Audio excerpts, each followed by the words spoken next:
Okay, Shalamit, we are already 10 minutes late. I think we should start. Um, Hashim, I don't know, is not responding to the call also. I have sent him many messages. Okay, sir. Let's start, inshallah. He will join, inshallah. Okay, let's start. Okay, what we wanted to discuss yesterday and we left off was if you go to PMI website, you will find certain material. Naturally, PGMP handbook you will download. You will download, let me show you. Okay.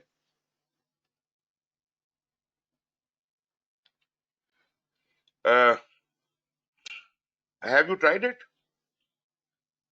Have you seen it? PIMBOK. Yes, sir. PIMBOK I'm having. PIMBOK 6 I am already going through it. Day-to-day basis, PIMBOK is my reference. No, I'm talking about the PGMP downloads. Yeah, that documents also downloaded. I've Downloaded. gone through it. Yes, sir. Okay, wonderful, wonderful. So with those Eco, standard SPM, everything I have downloaded. right, wonderful, wonderful. So if you have that, then you will also get this PDF file, reference materials for program management professional examination. I'll just show you where it is, where it is.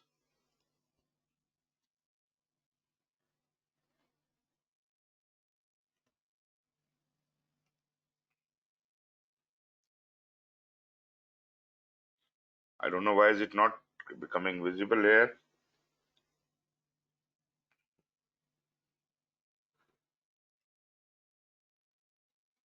Share this.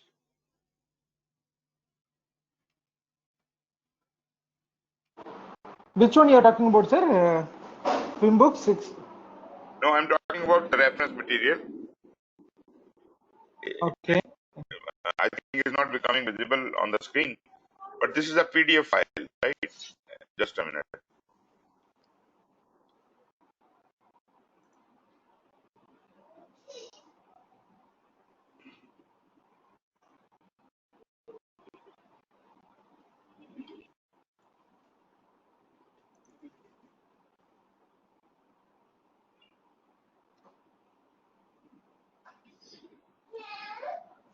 Okay, right. From where you have downloaded the PGMP handbook and the exam content outline, this is one page PDF file. Reference material. Okay, sir. It gives you Okay. the reference material and it shows Okay, sir. number of books here, but actually they are not all the books. They are not all the books, but you can refer other books. But what he has referred to as Enterprise Program Management Delivering Value by David Wilson and Tim Parr. Then Program Management Fundamentals of Project Management by Michel Thierry. Then we have got Fundamentals of Effective Program Management, a process approach based on the global standard, Paul Sangera. I don't like Paul Sangera. Paul Sangera is not a good author. His books are very bad. I don't know why they have included him. Then a guide to the project management body of knowledge, a global project management handbook, planning, organizing, and controlling international project by David Cleland and Roland Garris. David Cleland is a very, is a great author, and you will get good reference from him. Then we have also got one book is not mentioned. That is David. The name is Dr. Harold Harold Krisner. Have you heard about him? Dr. Harold Krisner. So Dr. Harold Krisner's books are also very good. Okay, he's referring a guide to PMBOK. Naturally, you must have that. Standard for program management, you have that. And implementing program management templates and forms. This is by Ginger Levin and Alan Green. This is also a good book. So David Cleland, Ginger Levin, Harold Krasner, Michel Thierry, David Williams. These are good authors. But if at all you find some other books, by the way, the material which I have provided you, that does contain a number of books in PDF format. right? You can read from there as well if you like to read on PDF. So these are the references, and then okay, you can also download a small little file of 1 page which gives you a sample questions for PGMP exam. Now you see here the sample questions are very short. Yes, of course, these are very short questions, a one-liner question or whatever, because these are just the samples. Yes, you will find in paper long scenario and short choices, and sometimes short choices and long options. Like in option question 1, you can see slightly long description of the option A, B, C, D. They are slightly lengthy, but the statement is very short. Sometimes you will have a lengthy scenario, a lengthy question, and uh, also a very lengthy uh, description of the option. Well, that would be a difficulty. Now, why I can't share those questions with you is because I do have those questions. I have put them into the material also. You can have access to them. But I have also created online tests for you. In online tests, there is a limitation that a question cannot be lengthier than this much words, and options cannot be lengthier than this. That's why the exam which I'll be taking online, you will have shorter questions. So that is one option available with me. So these are two resources I have shown you, in addition to the PGMP handbook, SPM, PMBOK guide, and naturally these are two sample questions and some of the books referred here. So this was the basic reference. Okay, once we have done with that, and you can download these two documents from uh, PGMP site where you apply. Now, what happens when you apply for PGMP exam? Now, this is very important. I wanted everybody to be present here, but because they are not present here, still I have to go on. So, you would go to your PMI website, and naturally, you will click on certifications, certification types, go to PGMP.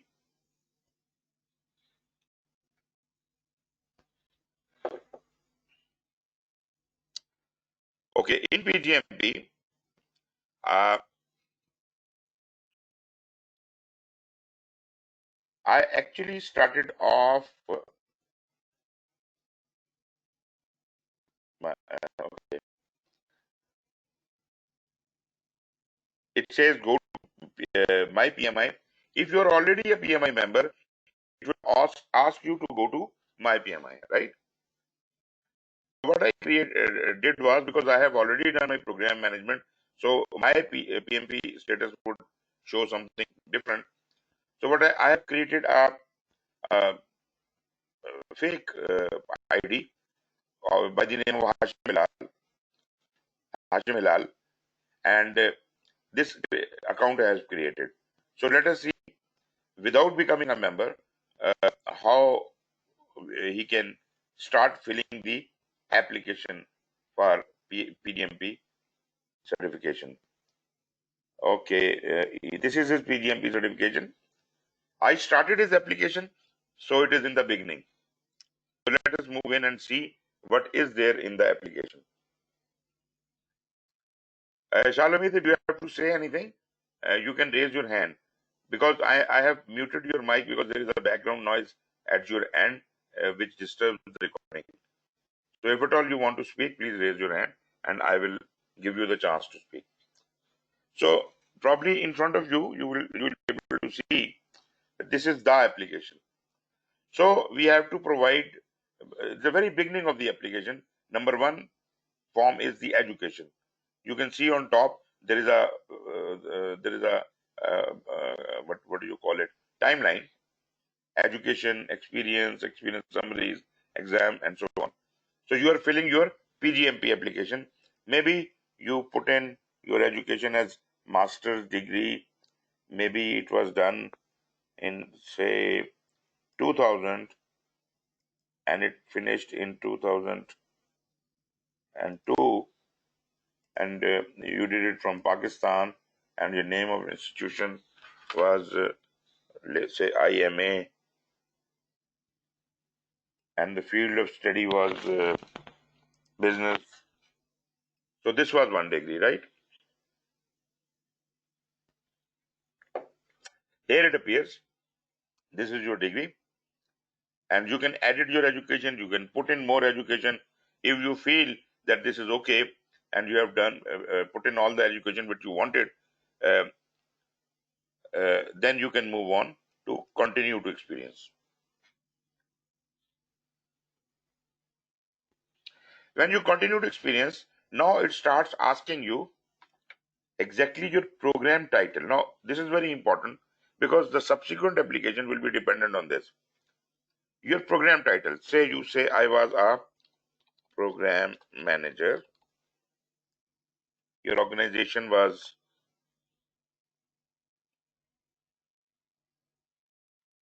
Elite Constructions. Oh, sorry. Program title should be okay. Program was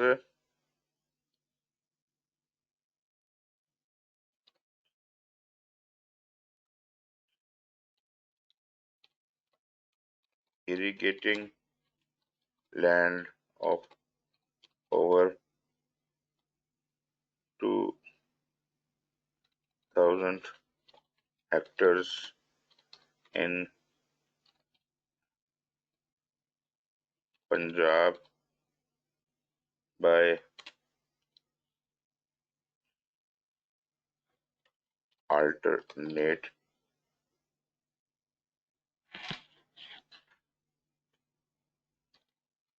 power. And your position was program manager.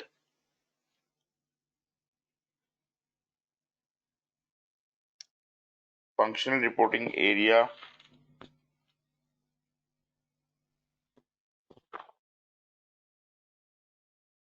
maybe you are reporting to operations. Ordinary primary focus, construction.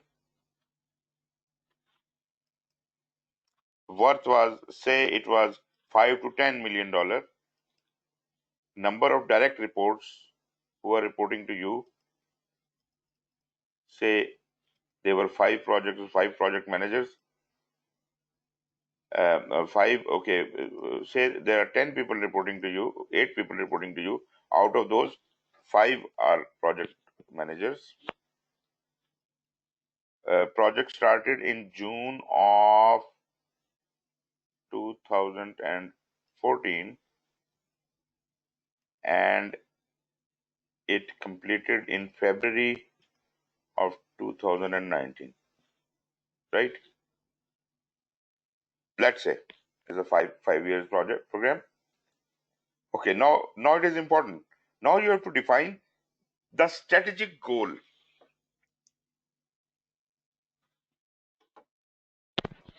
Read the instruction very carefully. Provide a high-level description that summarizes your experience and include the program objective, outcome, your role on the program, and your responsibilities and deliverables. A typical response is 200 to 500 words. You have to be very careful that you have to complete your answer in 200 to 500 words. Say 500 words, but not more than that. It should not be less than 200, but you must write up to 500. I would recommend that because then you can better explain. Secondly, if you have no idea what a program objective or outcome or role or responsibilities and deliverables of a program are, you probably cannot attempt it. You cannot try to attempt it with your project management knowledge because project management knowledge is extremely different. It is not exactly what you are looking at here. So overall program objective is to be you must describe in that paragraph or whatever you are writing all of these items and clearly show your role, responsibility, and what are going to be the deliverables. So you write that here. So for the time being, I am just filling it and I am moving. I am adding project number 1 into it. This is the first project. Project title. Maybe it was acquisition of agricultural land.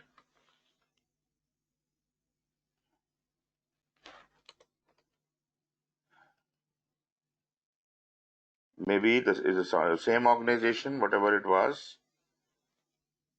Oh, it says it must be 200 words. So how do I complete 200 words? At least 100 words.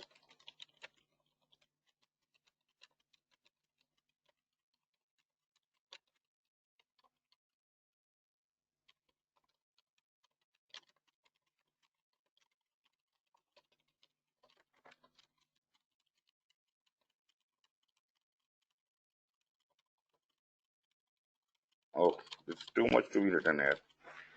So what I can do is,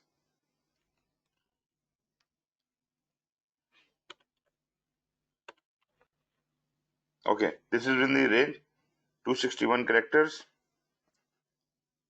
Okay, right. Add to project to your program. So what is your first project? I'm sorry, I did, okay. Acquisition of land.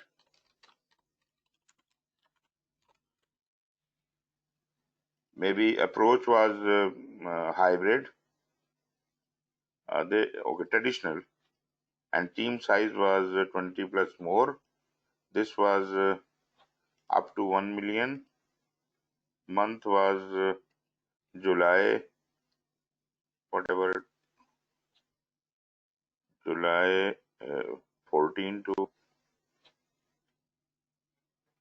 July 14 to April 16. It is done. Save project. Similarly, you can keep adding. Say you have to add 5 projects. So you will add all the 5 projects here. And once you are done with that, then you can start, let me add another.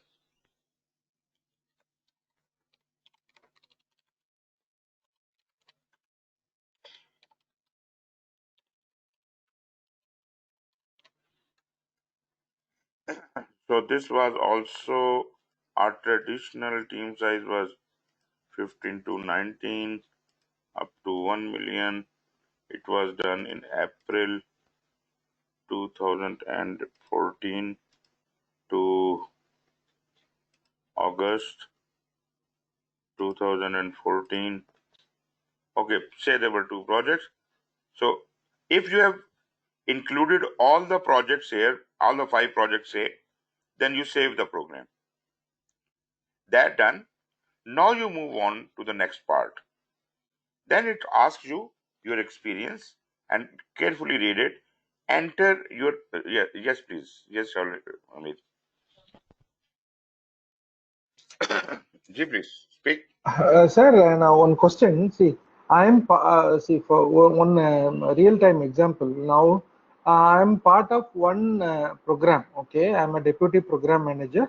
Good. Okay, from 2018 onwards till now going on. Right. Okay, it is now in that. Can we add anything? Yes. As I'm handling one project also. Okay, how can we add some project experience there? No, you can't. You can't. Once you are doing Related projects. related projects, but you see, either you can be in the program staff or the project staff. You cannot be both. You cannot be a project manager as well as a deputy program Okay. manager. So it will be only your program management experience Okay. counted. Your project experience, you must count it elsewhere. Okay. Got it. Previous Thank you. experience, yeah. So I'm just giving you an example here. It is not exactly, uh, you know, the way the application should be. I'll show you some field applications also. So you see, I have put in 2 projects, and let's assume that this is all the project, 5 projects I have put in.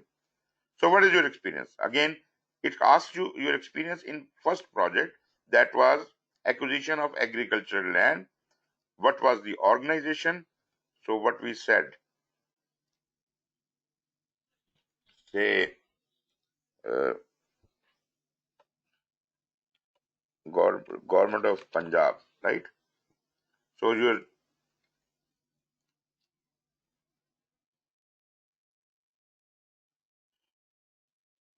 in your job title is, as you said, deputy program manager.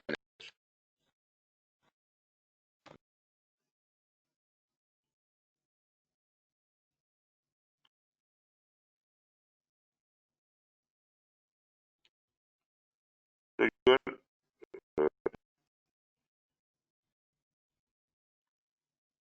program manager, functional reporting to PM department or PMO. Organized internal focus is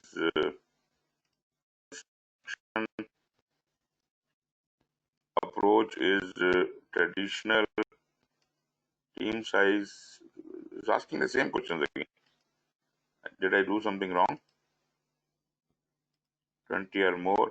And you can, even if you don't want to show how many people, you can write it classified. I don't want to tell you. That is fine. Similarly, if budget you don't want to expose, then straight away you can give classified, right? So you may not reveal that. Project start date, finish date, all, and then you will provide a description of this specific project. Similarly, you will keep providing the description of all the projects. Uh, Once that is done, that is one important thing which how many words it wants, 200 to 500 words. Oh my god, same.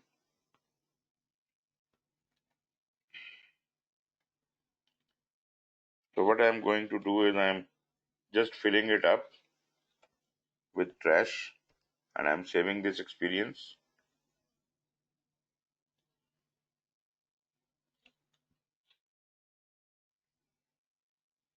It's taking some time to save. Oh, sorry. It asks me why I have not put in the dates.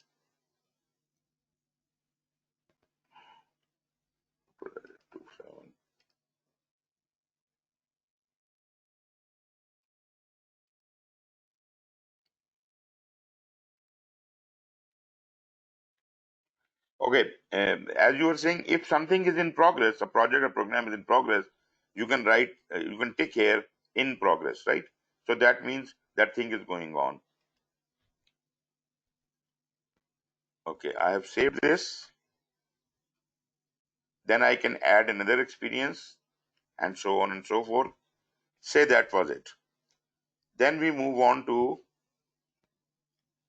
so this is giving you how much. So this project was 57 months, for, out of which 48 months have been included. There must be the overlap time. Okay, sorry. The program experience, in program I have given, say, 5 projects. Then there is a project experience. This is separate. This project experience is your project management experience. So you also have to have 48 hours.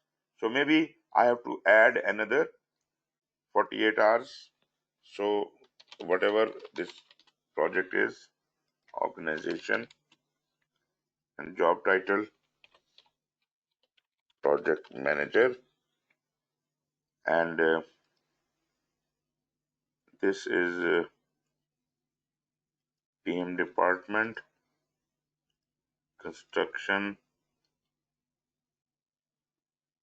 traditional, 10 to 14 people, 5 to 10, May, those are Stara, April, I think that will have clash with that. So let us make it, those are 2003 to 2005.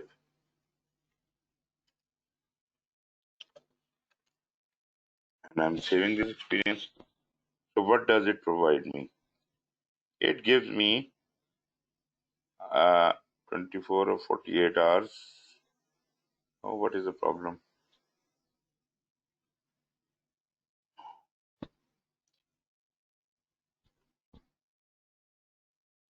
Okay,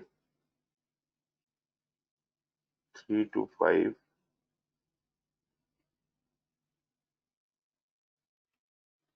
I have left out something in this. May 2003, is it May 2000? Maybe I have to. What were the rates for this? 7, 9. Let's make it 5 to 7.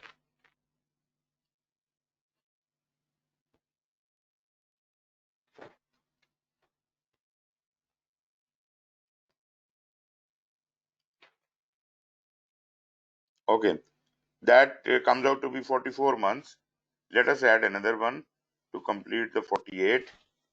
So this is another.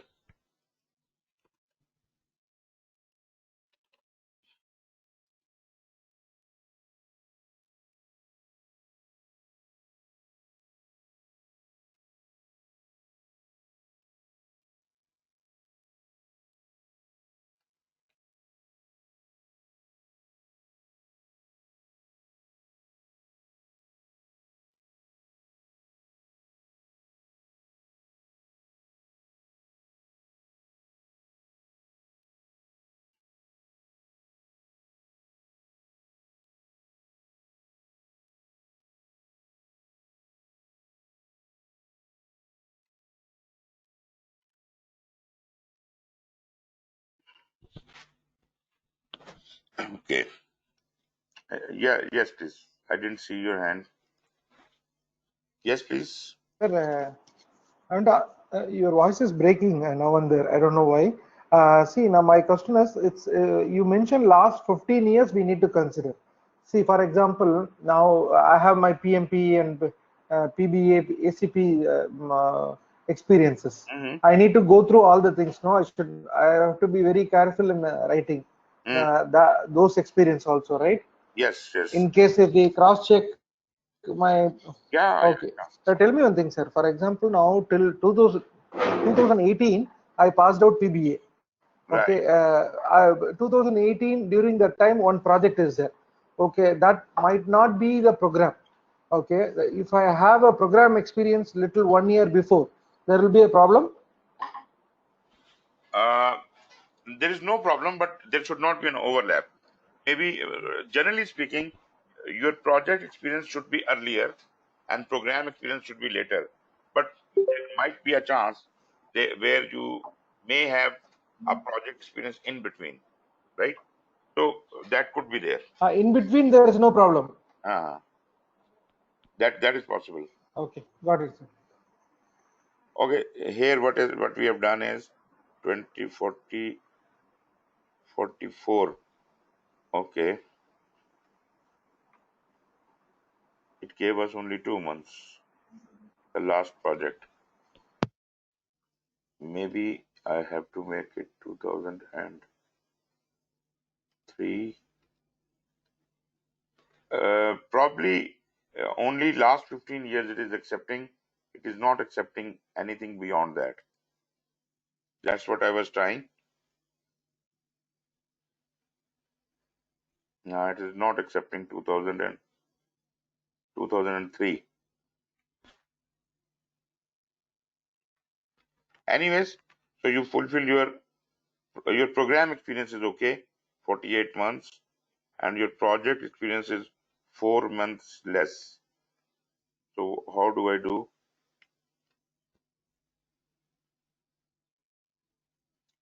14 to 19. Let us make it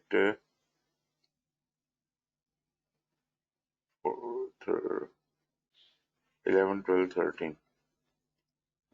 Okay, let us say 11, 12. Now probably it will do the magic. Yeah. So we have got 48 months of project experience, 48 months of program experience. This much is okay. Do you see that?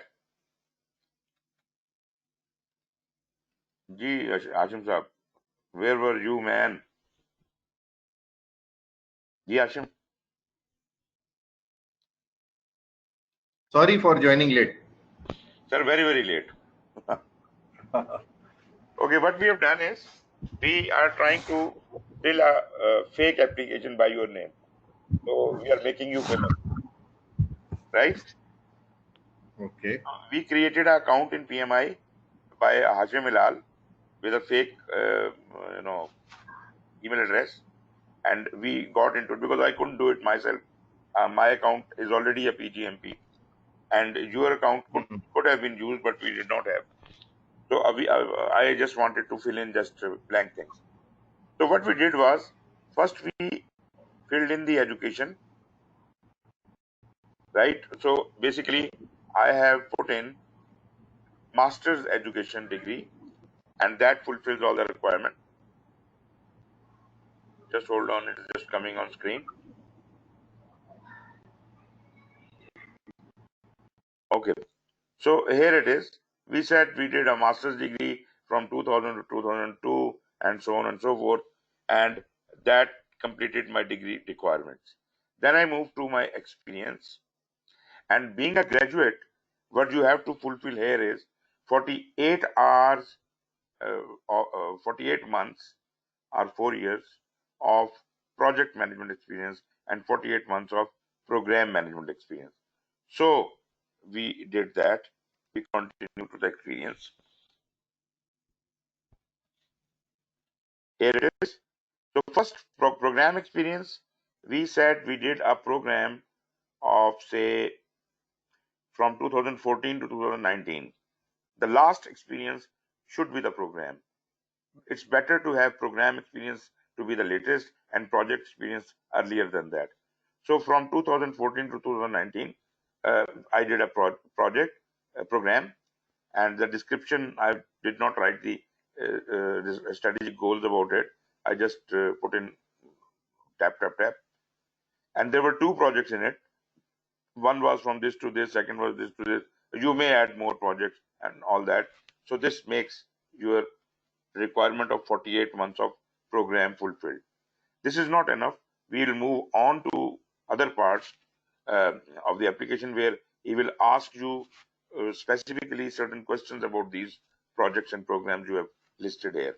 So this was the program. Then I started entering the projects.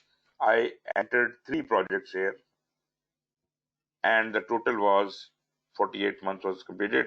It was 20 months, 22 months, 22 months. So total of 48 months were satisfied. So this requirement was also fulfilled, right? And naturally, as far as the project management experience is concerned, you already know and understand from your PMP experience how to fill that. So you know how to fill that. But you must be a bit more careful once you are putting in, filling the column of program experience, especially the strategic goals. Because if I go into added experience once again, I'll show you.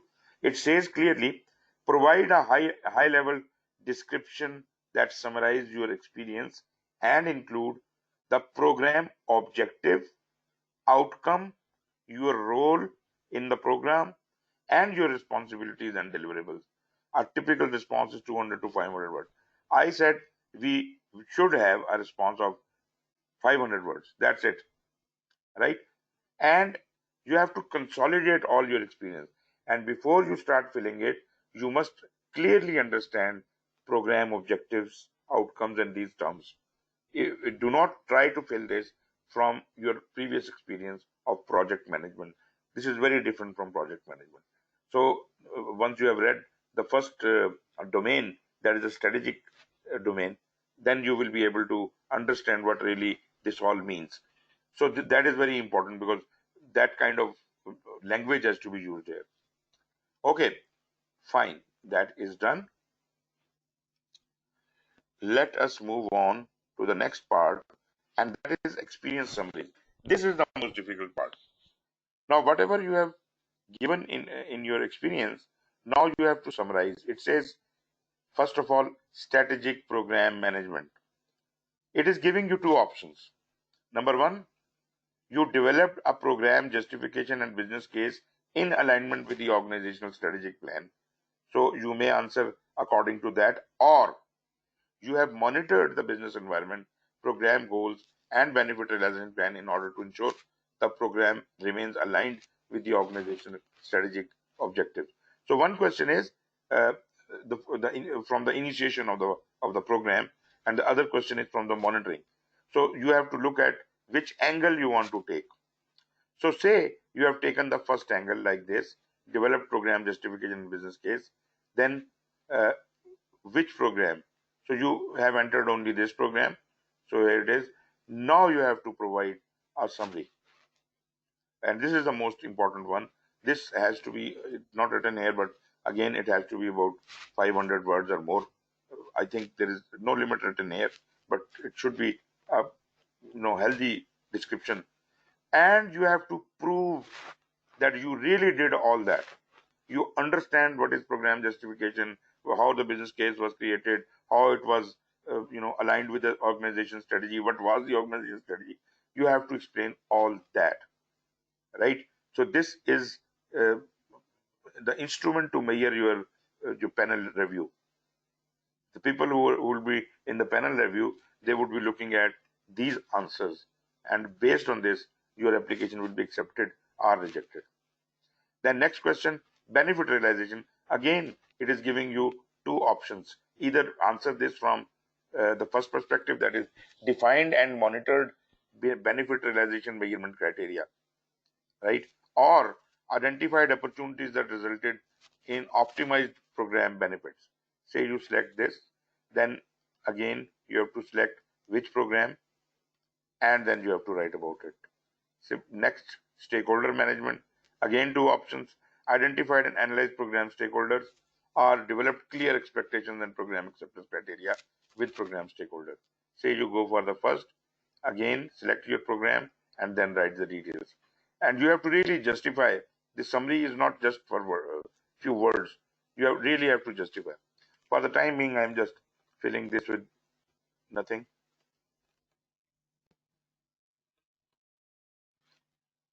Governance. Establish and adopted program governance model, or identified and evaluated risks and their impact on the program objective throughout program. Say you select the second one, select your program, write the description. Then is the last answer is about the life cycle, program life cycle. You have two options, manage and optimize the use of resources, human or all kinds of resources across component projects, or manage and resolve program level issues and issue escalation. So whatever you choose, then you have to really justify it. Say I choose this program and this is it. So I have answered all the 5 questions. This is your panel review. Remember. Hashim. Sir, quick question. What if we have several programs? Can we take some strategic from one program and then the other benefits for another, or do we have to only select one program and talk all about it? No. If you have included, say, 3 programs, so you can take any one of them for answering any of the 5 questions. Okay. You can take this program here and the other program here and the other program here, whatever you feel like. But program is not a very small thing. 4 years or 5 years makes up only one program. Maybe you have done 2 or 3 programs. In that case, you can list them down. You can choose, pick and choose from Okay. either one of those. So let's suppose you have done that. Okay, is my application complete here? This is done. This is done. Okay, I have to save summaries. So I save this summary. I save this summary. Save the summary, save and save. So once all the summaries have been saved, they have not been saved.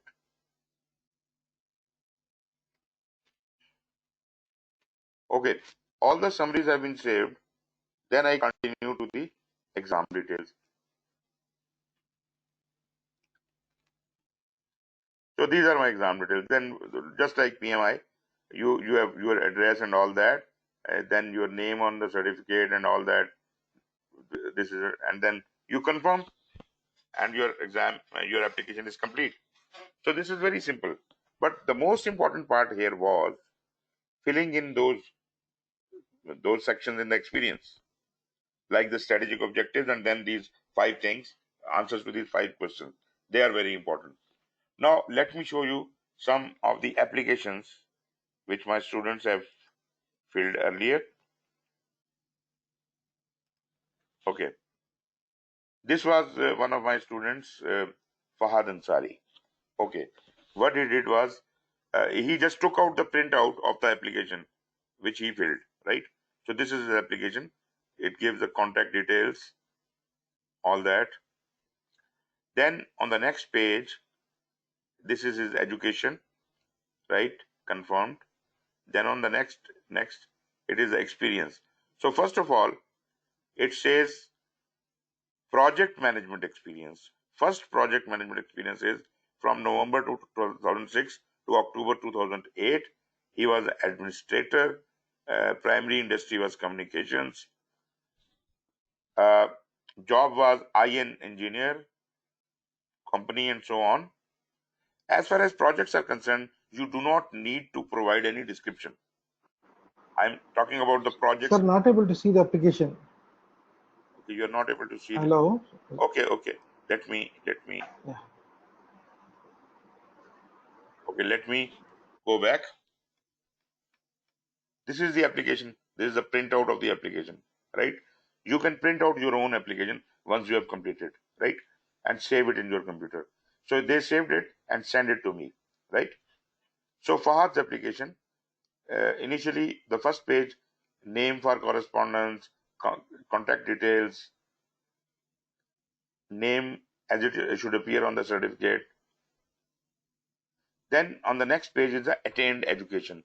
You filled in the education, that education will appear here. Then comes the project management experience. Project management experience, you don't have to worry much about it because you don't have to provide any detail about the project, right?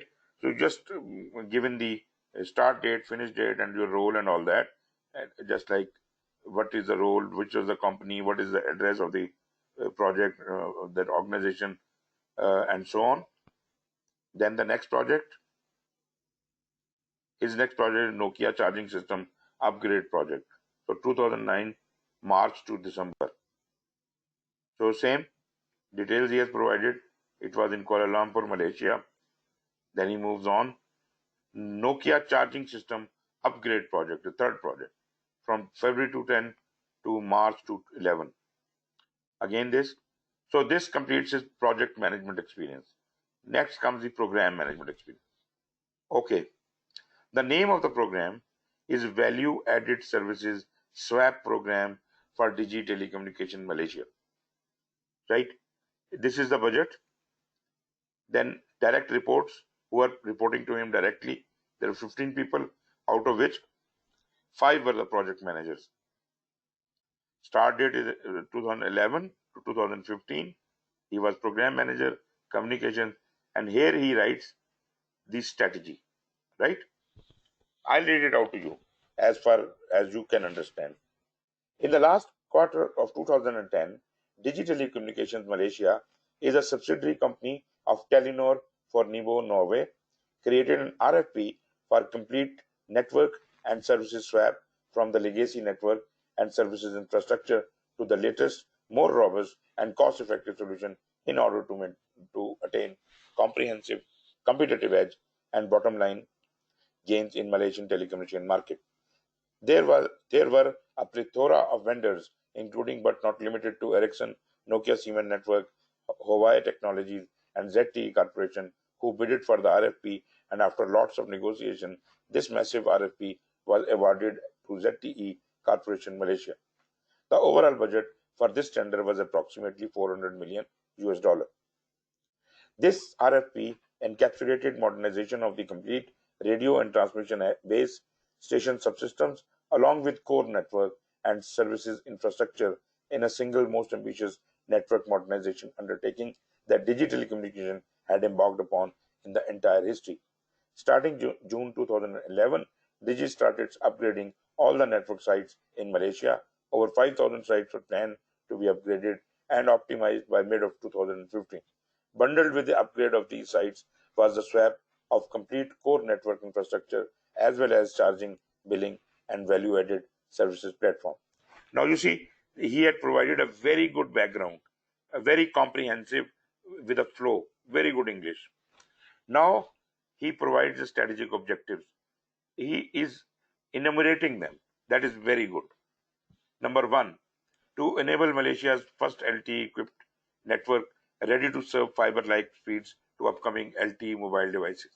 Number two, to expand high-speed internet coverage, edge 3G to cover 95% of population, and so on and so forth. Then he says, due to enormous scale of this RFP, there was significant amount of complexity and varied nature of work that had to be completed, and hence our executive leadership team decided to segregate this program into following sub-programs. That is it. These are the sub-programs, right? So you have introduced sub-programs: radio and transmission swap program, core network swap program, charging and billing swap program, value-added services swap program. Then he says his role, right? Very clearly, I was assigned to lead and deliver the value-added VAS swap program, which was budgeted for approximately 10 million US dollar. The sub-projects included in this program were, now he is giving the projects within the sub-program. Number one, multi-vendor integration and interoperable testing between Nokia charging system and ZTE. Number two, swap for legacy to ZTE, and so on and so forth. I hope you understand what he has done. He has given the background of the whole program. He said the program was divided into 4 sub-programs. He said that he was in charge of one sub-program. That sub-program was further divided into 4 projects. So it is beautifully laid out, right? Similarly, then he starts explaining the value-added services. I have corrected his, application, and these are my comments on the site, right? If you want to read them, where he said here, he said swap program. I told him that you have already defined that this is not a program, sub-program. So write it as sub-program. So consistency should be there. Then he says, I was a project manager. I told him you are not the project manager, you are the program manager for that thing. Anyways, so then he defines that. And in previous applications, it was also necessary to show your R's in each one of these areas in 5 domains. But now it is not necessary. Then, okay, what next? Then is the value-added services swap program, and it includes this much thing. Last, okay, now are the summary questions, experience summary questions, just like I have shown you. So the first question was, he could take an option from 1 or 2. One was, and this is all about, first question is strategic program management, right?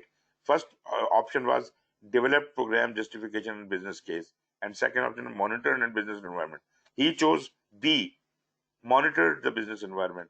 And which program? Value-added services swap program. And now see the detail. It's a lengthy detail he has provided. And he says value-added services swap program was monitored very closely to ensure that it remained aligned with the organization's strategic objectives. In terms of specifics, I would like to quote a definite example for one of the component projects.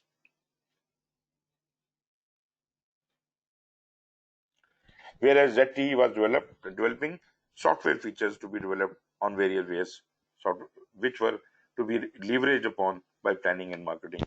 Similarly, in the next paragraph, he says, in order to mitigate, I propose that we use an agile approach of software development for the remaining 2 phases of the project, which will definite improvement expected in the following areas. Then he lists down the areas. You can see how much work you have to do. You have to be really very thorough when you are filling this application, especially the part 3 of the application, which is experience summaries.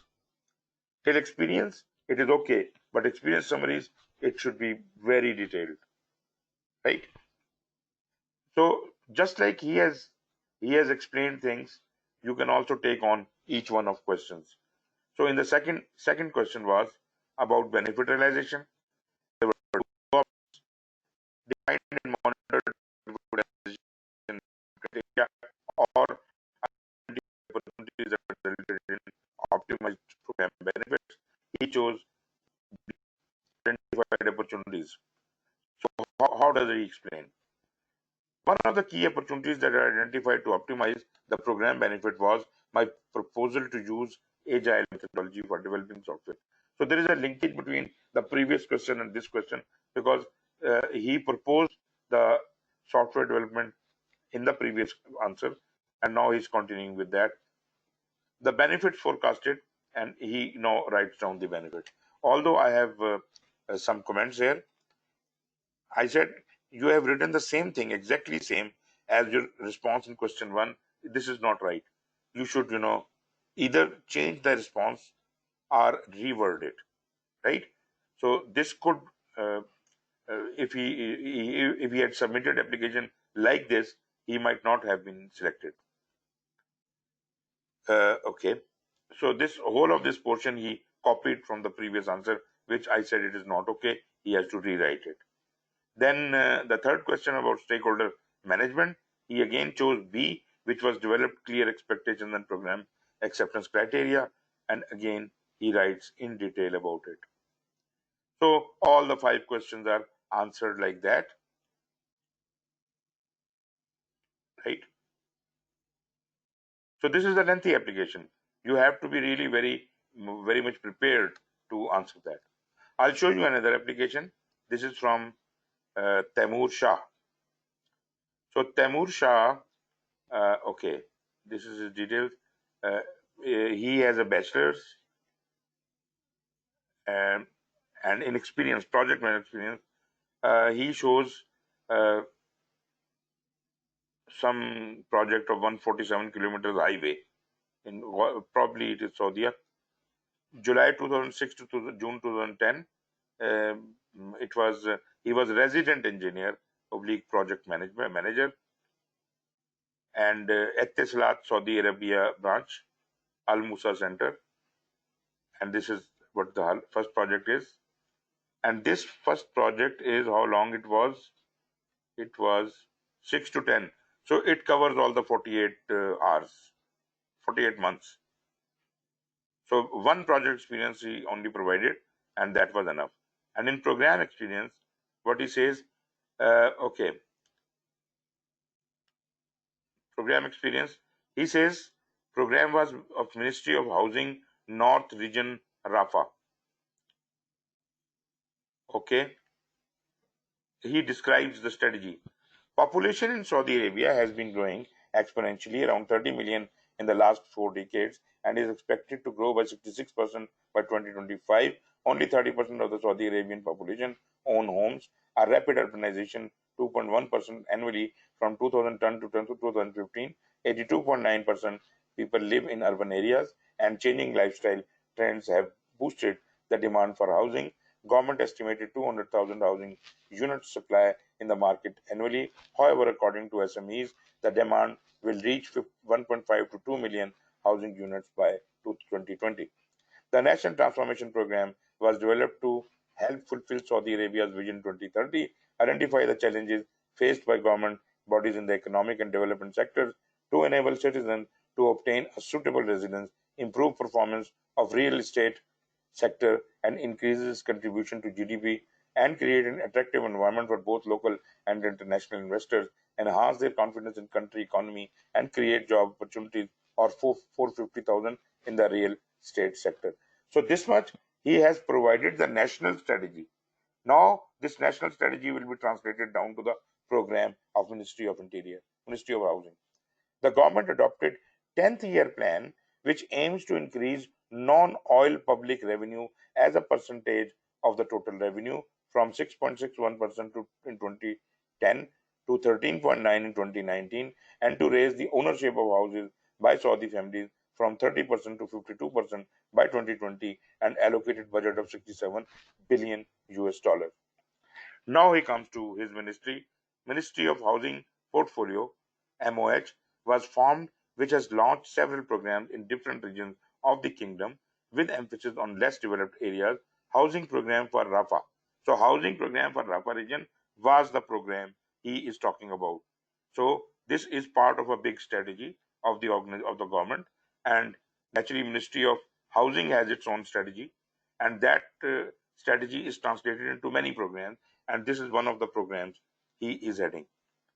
Okay, this was also one of them. It comprised of two projects. So this had two projects with total of 109 million US dollar starting in 2011 and was completed in 2016, and it is in transition phase. The two component projects were: number one, construction of 435 numbers of villas, 500 square meter, 3 praying halls, 2 middle school and sport complex with total area of 417,837 square meter, budget of 76 million US dollar. And number two was construction of infrastructure project worth 23 million US dollar, including sewerage system, storm drainage, power water supply, and modern communication system with two-way roads and parks. So then he provides this is the Rafah region project where he is the program manager, and so on and so forth. Okay, so now he will be answering the program experience portion. Program experience summary, he chose in strategic program management option B, that was to monitor the business environment, program goals, and benefit realization plan. So he says to achieve the program objectives, program was strictly monitored against the organizational alignment with the decline of oil prices in international market. He's providing the same story here. I recommend to reduce the scope of component projects to timely deliver the outcome of the program. Changing the scope of project one, yes, this is good.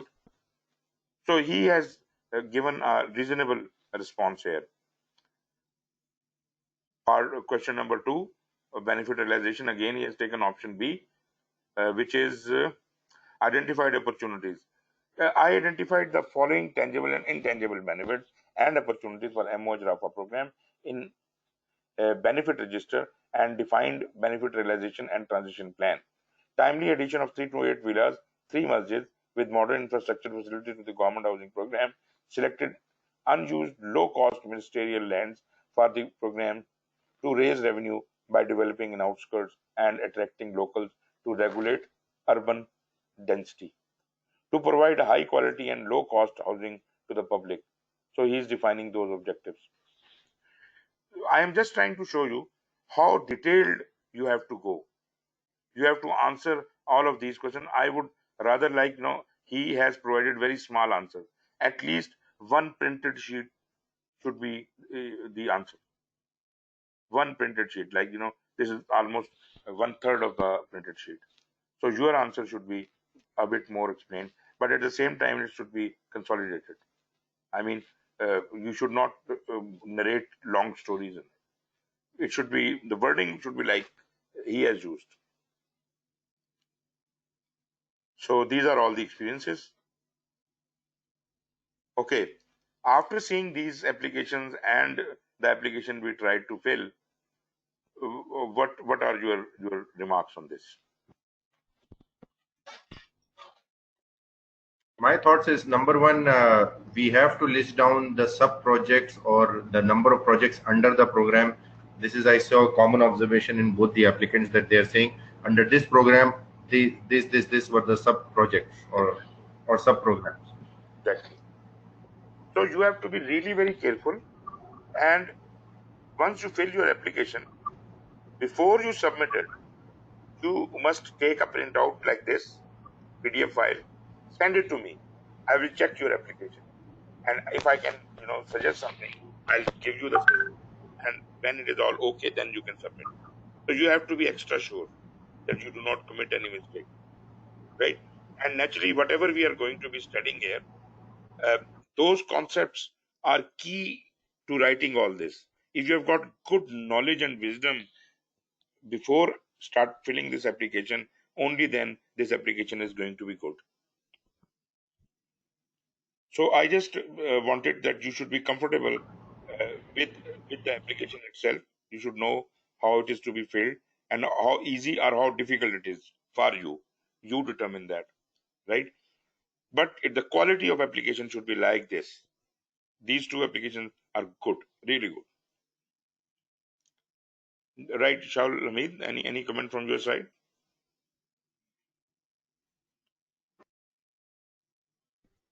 Sir, can we get the samples for our understanding, more understanding Actually, I don't on want writing the I don't responses for each and every? I don't want to give these samples to you because those people have given me in confidence. I can't share. Even when I'm sharing this online, this is just for the educational purposes. I don't need to reveal their project details to anyone. So probably this won't be possible, but at least you understand now the level of meticulousness required to fill that. If you feel you cannot write uh, so precise and good English, and you must take help from someone, right? But this should be a very consolidated kind of a thing. I will check whatever you will write. I'll check. I'll advise you. You can improve. Take your time. There is no hurry.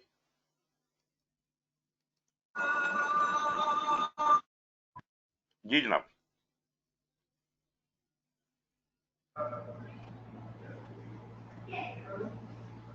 Okay. I see there is some.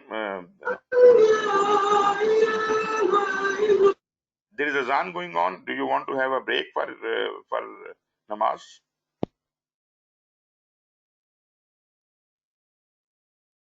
Ji, please raise hand if you want to have a break right now.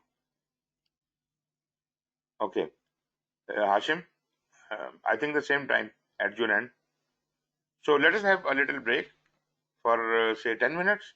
You say your prayers and come back, and then we continue with the slides. Okay. Take care, and we'll get back to you.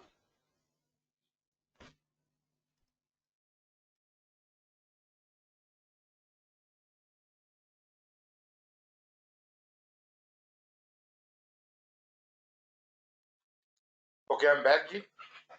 Are you there? Hashim, are you there? Please raise hands if you are there.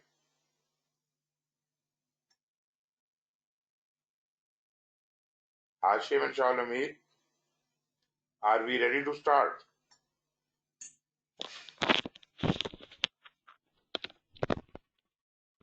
Okay. Shalamir is there. Hamid, Hashim, where are you?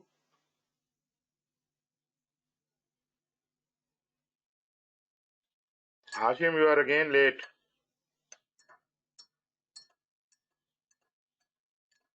Okay. Okay, let me start then.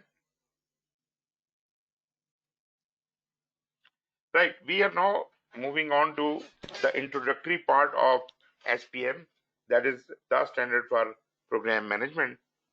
That means I'm going to start with the very first chapter, introduction. So what are we going to be covering here? Naturally, I will be distributing my lecture accordingly. First chapter is the introduction.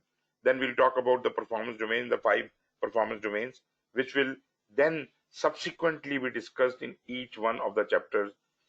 Third chapter is program strategy alignment. Fourth chapter is program benefit management. Fifth chapter is program stakeholder engagement. Sixth chapter is program governance. And naturally, the program lifecycle management. Although in hierarchy, lifecycle management comes somewhere in between, but because this is a lengthy chapter and it has got all the 5 process groups in it, therefore they have put it at the end. And lastly, there is a small chapter about program activities. And naturally, I've got few more presentations made for you. It's a bit, my presentations are going to be a bit more than what program management standard is all about. Although it will be 100% coverage of SPM, but at the same time, you will get more information, more discussion, and because whatever I'm saying and I'm talking is based on my knowledge of lot many other books on program management subject. So we will be talking about all that. So in introduction, what are we going to talk about? Naturally, if you have read PMBOK first chapter, lot many things are very similar, right? But still, because we are studying the standard for program management, therefore things would be more oriented towards from the angle of a program manager, right? Although the portfolio management is not going to change, project management is not going to change, but how a program management views them, that is more important here. So we'll be talking about the purpose of this standard. What is a program? Naturally, you understand it from PMBOK also. Initiation of programs. How do we initiate a program? Relationship amongst the program, portfolio programs and projects. Then what is the program management? The relationship of portfolio program project and their relationship with the OPM. What is OPM and all that? And within that, within this 1.4 heading, we will talk about the interaction between portfolio program and projects, then relationship between program and portfolio, and relationship between program and project. Next heading, next topic, 1.5 is relationship amongst the organizational strategy, program management, and operational management. That is again a very important relationship. Business value, a new topic which has been introduced into the PMBOK as well. So this is again very important. Role of program manager, very important. Naturally, it covers the program manager competencies. Then we have got role of the program sponsor. This is a very sought for topic which we have to discuss. Not only the program manager, we must understand what is the role of program sponsor. There is a program sponsor, as someone asked yesterday. Then role of the PMO. What is the role of PMO in program management and where does PMO exist? So taking these topics one after the other, first of all, what is the purpose of this standard? So basically, you understand that all the standards are basically providing guideline for the respective subject. So this subject is program management. So this will provide you guideline for that respective subject. You also remember and understand that a standard just gives you a difference between right and wrong. This does not give you the best practices. If you have the idea that a standard contains the best practices, please wash this idea off. A standard can never give you the best practices. A standard only gives you the good practices, right? So basically the purpose of a standard is to show you what is right and what is wrong. First of all, they have to draw a generalization that all the people who are doing program management or who have been doing program management in this whole wide universe, what have been the common practices. So that will actually encompass the body of knowledge for that. So program management, there has to be some specific body of knowledge for that. Out of that, all of the practices people have been doing might not all be correct. Some are bad practices in use. So it is the responsibility of the standard to eradicate the bad practices and only choose the good practices. This is what a standard means. It provides you the guideline to do the things the right way. It is optional. This is just your way of taking things. How do you practice? If you want to not to follow the guideline, it is your will and wish. This is not a mandatory thing. A standard is never mandatory. Standard is always optional. This is just a guideline to help you into the right direction. That's all about it. So you understand that it provides a generally accepted definitions of program and program management and concepts important to their success. So if you are doing the things right, then there are very broad chances that you would be successful. Why I'm saying broad chances? Why I'm not sure that if everything is done according to the book, why should you not be successful? Basically, this is due to the inherent uncertainty in projects, programs, and portfolios. Whole of the OPM is based on a, a probability of success. There is a chance of failure. This chance of failure, which is in project programs and portfolios, is very less in operations.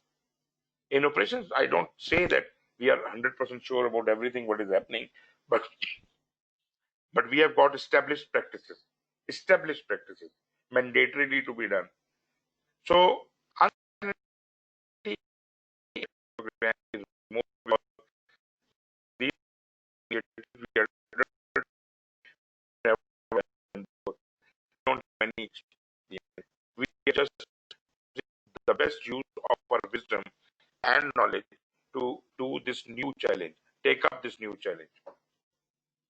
So it expands and clarifies the role of the concepts attached with program management concept, and naturally the concepts which had been in the previous version, they have been further refined in this. What all you should read, as I have already explained to you, and if you can get back to very first slide, this one, I hope you can see this. This slide, you see, I have actually pasted the book covers of all the important books which you should read beside it, like program management, portfolio management, PMBOK, OPM, then the governance of program portfolios and projects, implementing OPM, and up to some extent OPM 3, which is no more available anyways. So here also I am saying that these standards are must to be understood and read beside your SPM. What are they? PMBOK, program management, you are already studying, portfolio management, OPM, and naturally if you have got any, you have to understand any glossary terms, then PMI lexicon can be a very good reference. So these are some of the references you must be taking on. PMBOK is essential. You see, the whole story started from the project. The concepts given in project management are applicable in program management because there are related projects within the program. Whole of the discipline of project management will actually be happening under the program manager. So PMBOK is anyways being practiced in program management, but at a higher level. Program management standard is what we are using from the program perspective. Program manager, program activities. From a higher perspective, we are using the standard for program management. I'm sorry. Okay. So the term program and program management are used in different ways by different organizations. Now, you see, there is a lot of confusion in market. Some people call large projects to be programs. Simply, any large project, any project which has, which is of maybe a specific, which is greater, the budget is more than a specific budget, amount. The cost of the project is more than a specific amount. They will simply start calling it a program. Or if duration is more than a specific period, let's say 5 years or more, they will start calling it a program. That is a wrong definition. That does not satisfy the definition of a program. There have to be related projects in it. It can't be random projects put together and you just start calling them this group of such projects. You start calling them a program. Moreover, even if it is a large project and it has got many sub projects, we can say they are related, but are they connected with the benefits? Are they yielding the benefits to the strategy of the organization through program? If that is not there, even then this may not be a program. Okay, some organizations and industries refer to ongoing or cyclic streams of operations or functional work as programs. This is another view. Some people start calling their functional work of operational work as programs. Again, wrong. Other organizations refer to large projects as programs, as I said before. These programs include large individual projects or a single large project that is broken into more easily managed subordinate project, meaning a project with sub projects, right? So if that be the case, uh, people tend to call it a program, which may be wrong, which is wrong, because these efforts are more accurately characterized as projects. So all these things are actually projects, large projects, complex projects, or whatever you want to call them, or multi-projects, whatever you want to call them, but they are not programs, not programs at all. They remain within the discipline of project management, and as such, they are addressed in PMBOK guide. That's it. This is the last word. There is a lot of conflict with the UK. In UK, they call mega projects as programs. Now, there might be some justification in it. I understand that, but straight away, without any reason, calling a project as a program is wrong. Although I do understand a mega project has such a huge volume that it is not actually addressing a deliverable, but a benefit realization plan. So if that be the case, then probably that is equivalent to a program. But just simply without understanding this difference, you start calling something as a program is not really very effective. Okay, and okay, when the management of these efforts result in delivery of an individual or collection of benefits, and effective control is not achievable by managing the individual projects or components as separate initiatives, the effort must be defined and managed as a program as described in the standard. So you understand there has to be a collection of benefits which would be unified as a huge benefit and ultimately serving some organizational strategy. That the control we get with a program having related projects is such that that effective control is not achievable if those projects were done individually and separately. They would never have yielded these benefits or these results. So this is just because of putting all these projects together and managing their benefits collectively that we were able to yield those benefits and strategies. Although each project could be dealt as a separate initiative, as a separate project, but who is going to unify their benefits? First of all, who is responsible for the benefit of those programs? Maybe 20 different projects and 20 different sponsors. They're managing the benefits of that. Who will unify these benefits? So nobody is unifying them. So the ultimate benefit you get out of a program is never achievable while delivering those projects separately. This effort may be defined and managed as a program as described in the standard, and you will see the definition and you will understand it even better. As far as the portfolio management is concerned, some organizations define programs by the manner in which the projects are related. Now, this is again a very interesting misconception. They say these are all the water supply projects of my organization, So the grouping is water supply. This is the categorization. These are all the water supply projects. Though we deal with electric projects also, we deal with other projects, but this portfolio of water supply projects is a program. Again, a wrong concept. This is just not that the projects are of the same category that they are related. How are they related? Only by having the water supply in it. But how this water supply is connected with each other? Are they supporting each other? Are they linked to each other? Are they dependent on each other? If they are not, the portfolio doesn't make it a program at all. This is a wrong definition again. Stop calling portfolios as programs. What is a portfolio? This standard defines program. First, take the program as a group of related projects, not same category projects, related projects, and not only the project, but within a program there could be sub-programs and there could be certain program activities. What are those program activities? This is the management of the program.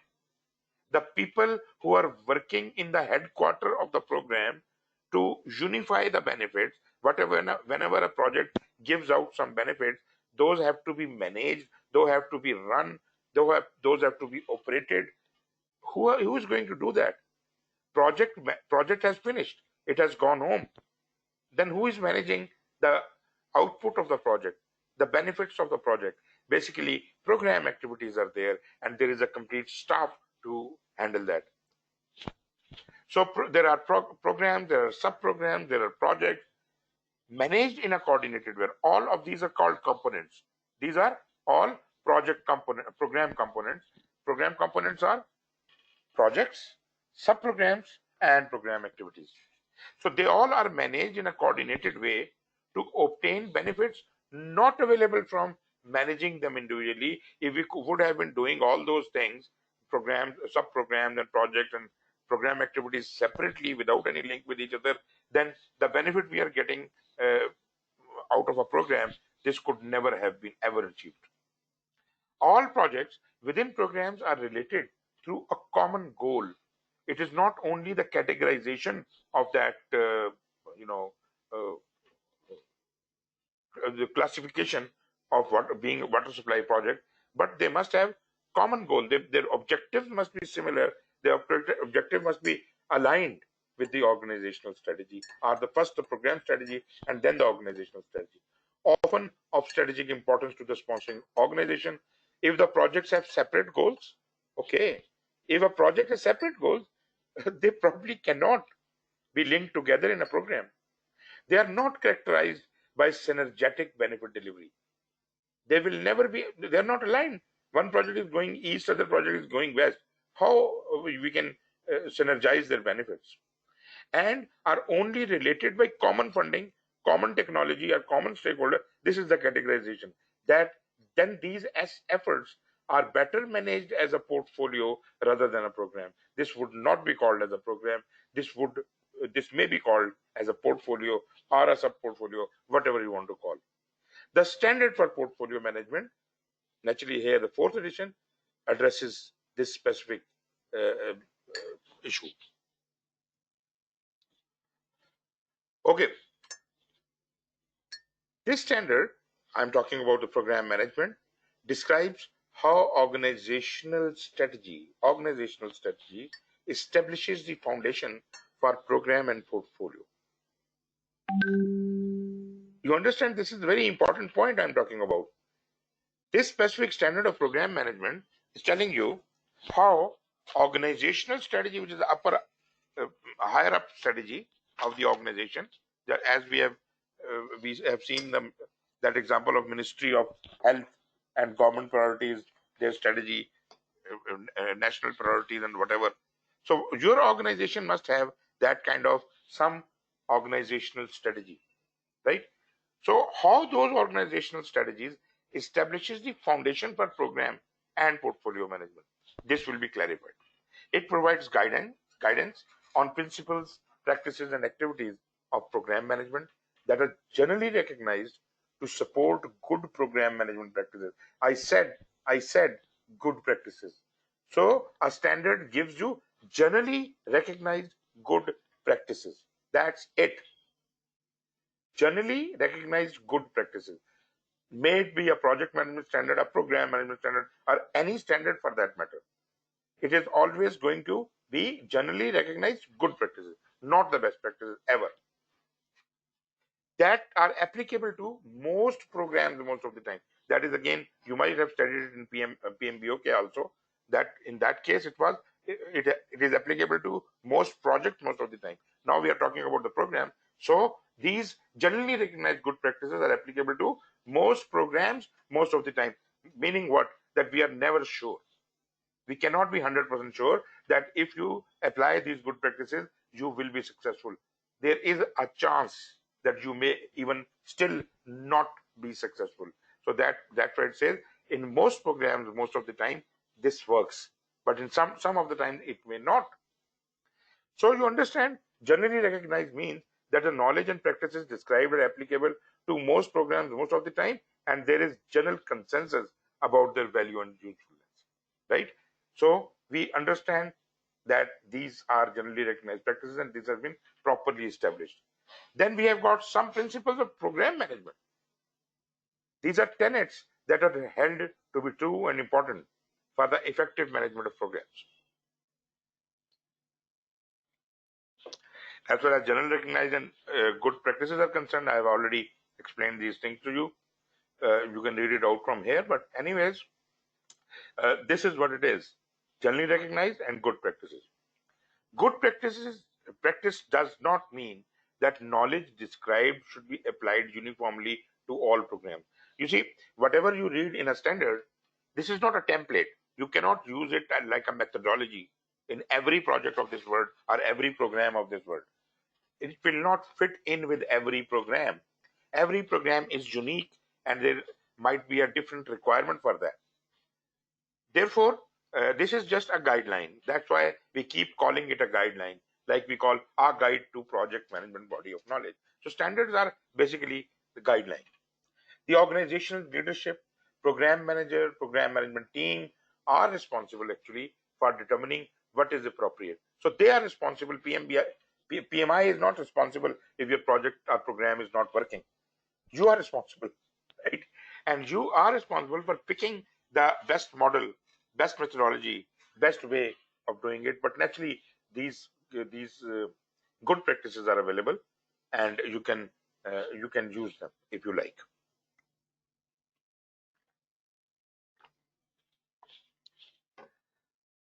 Okay, the standard for program management is also intended to provide a common understanding of the role of program manager in general, and especially when interacting with naturally the whole hierarchy. The portfolio manager, project manager, program manager has to interact with the portfolio manager because portfolio manager is sitting on top of him. Then the project managers who are part of your project, your program. You have certain number of projects within your program, and definitely you have to interact with your project managers. Then program sponsor, the boss of the program, and other members of the program steering committee. This committee may be referred to as program or portfolio governance board. There could be one program oblique portfolio governance board, or there could be separate program governance board and portfolio governance board. Some people call it governance board, some people call it program board, just a program board or portfolio board. But program governance board is a good term. Then if your organization has got a program or project management office, you have to have interaction with that as well. Then your program team members. Who are your program team members? Naturally, all the components, all people are program team members, but especially those who are involved in program activities. In your program, there will be several projects and they would be involved in project activities. But there is a staff with the program manager who is actually working on program activities. These are classically the program team members. They are working on the program or on other subsidiary programs. Then we have program beneficiaries. Naturally, we should otherwise call them the stakeholders. They could be beneficiaries, they could be otherwise.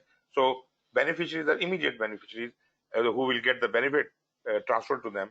and other stakeholders may be the vendors and partners and lot many other people. They could be your other stakeholders.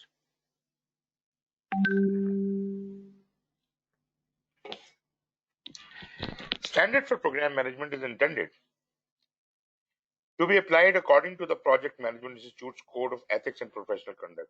I hope you, being a PMP, you are already aware about the Code of Ethics and Professional Conduct. So you will be governed under that, which specifies the obligations of responsibility, respect, fairness, and honesty that program managers should abide by in the conduct of their work. So probably you already understand. I don't need to introduce that thing time and again to you.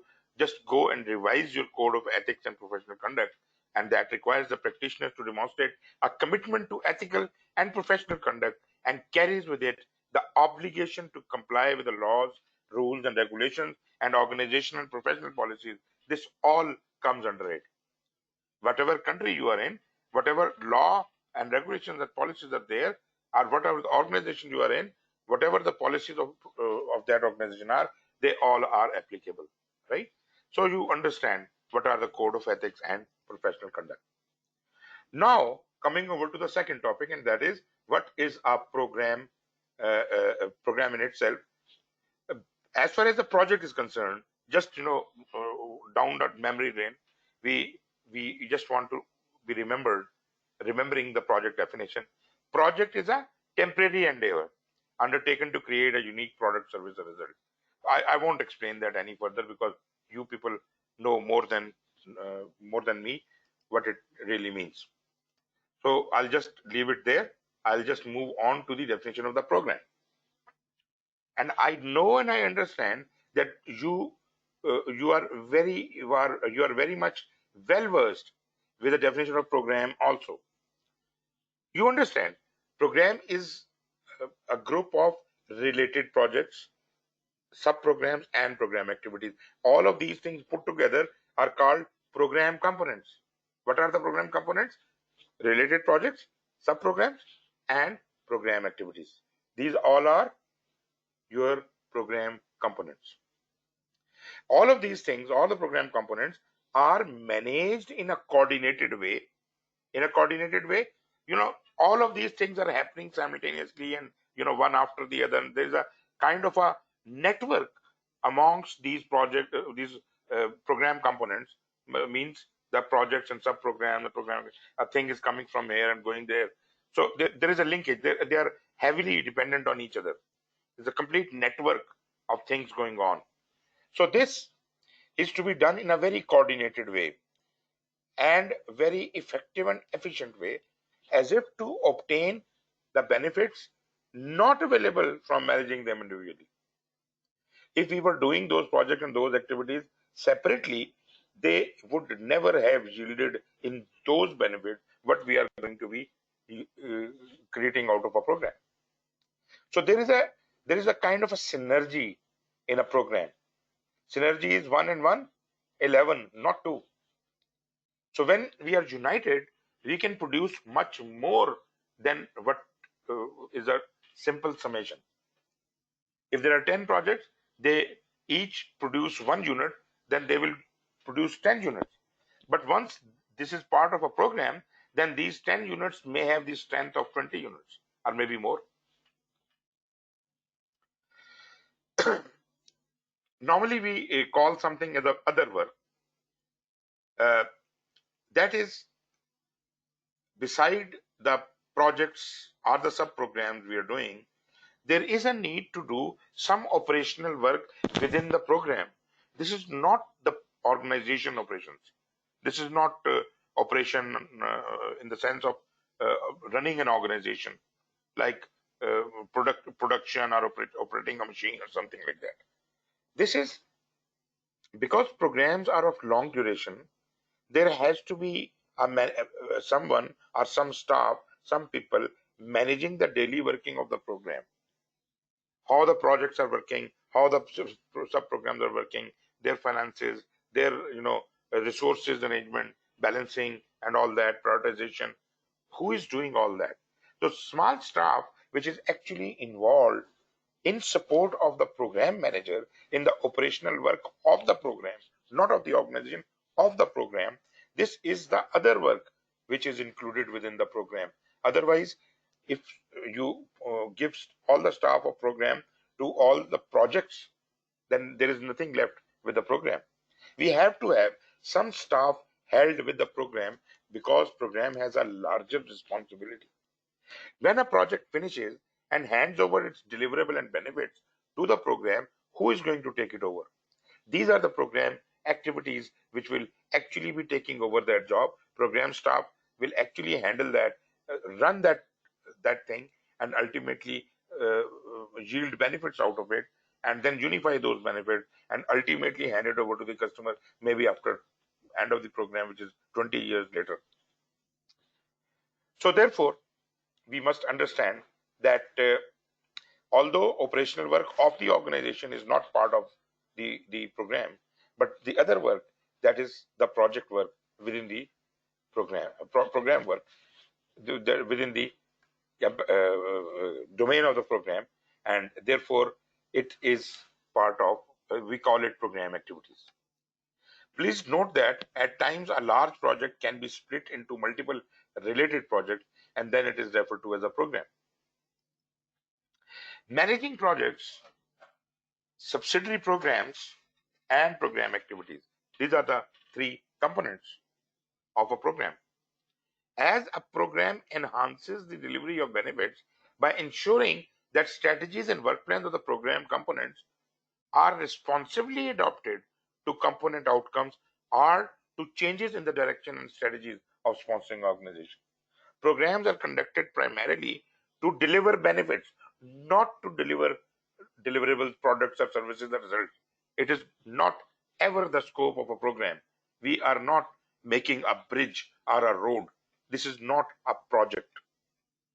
A program will never be construction of a bridge, right? Construction of a bridge is a project. But what benefits come out of it in long run? You are making this route accessible to heavy vehicles. So that does not only mean a bridge, that means the whole classification of the road from one point to another point has to be increased. And for that, you need to, this is the benefit you are actually going to deliver. And for that, you have to do a number of projects, maybe 20 bridges in the way, maybe the road widening at various places, and so on and so forth.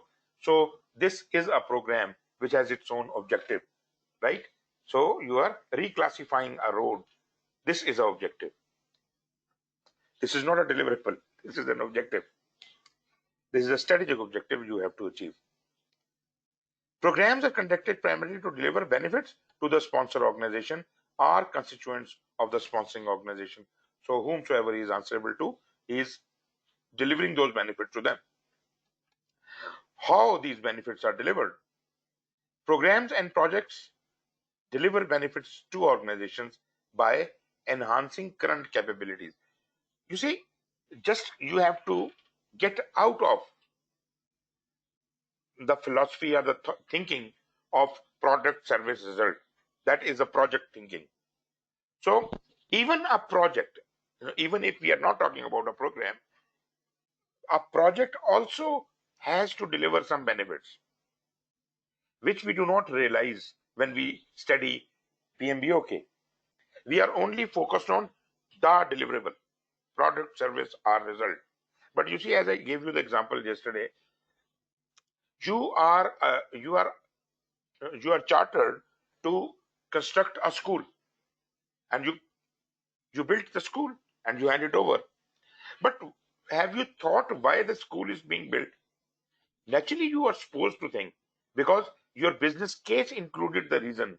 The benefit ultimately to be yielded out of this school is defined in the business case. And although this is not within your scope to achieve that benefit, but at least you are giving that school with enough capacity to achieve that benefit, right? So if you this school was supposed to educate 10,000 people in next 5 years, then the one time capacity of the school may be 200 students. So you constructed a school enough for 200 students, and this is going to survive for at least 5 years. This is what you delivered, and you went home. Project was successful. But now whomsoever has taken over that school, he is now responsible for yielding the benefits ultimately for the next 5 years. And if this target is not achieved, 10,000 students in 5 years, then probably this benefit was uh, this is not the fault of the project manager. This is the fault of the person who is managing this benefit, right? So projects and programs enhance current capabilities. They facilitate business change. They create and maintain assets. They generate business value. We'll study business value and you'll understand it better. Offering new products and services to the market, developing new capabilities for the organization. Here when it says offering new products and services, that does not exactly mean that you are producing product service as a result. That means you are uh, building the capacity of the organization to produce more, right? So in programs we are talking about these things. Anyways, the one good lesson we got out of it is that even a project has benefits, but program is responsible for those benefits, whereas project is responsible for the product, service, or result only. Because all the benefits which could have been achieved is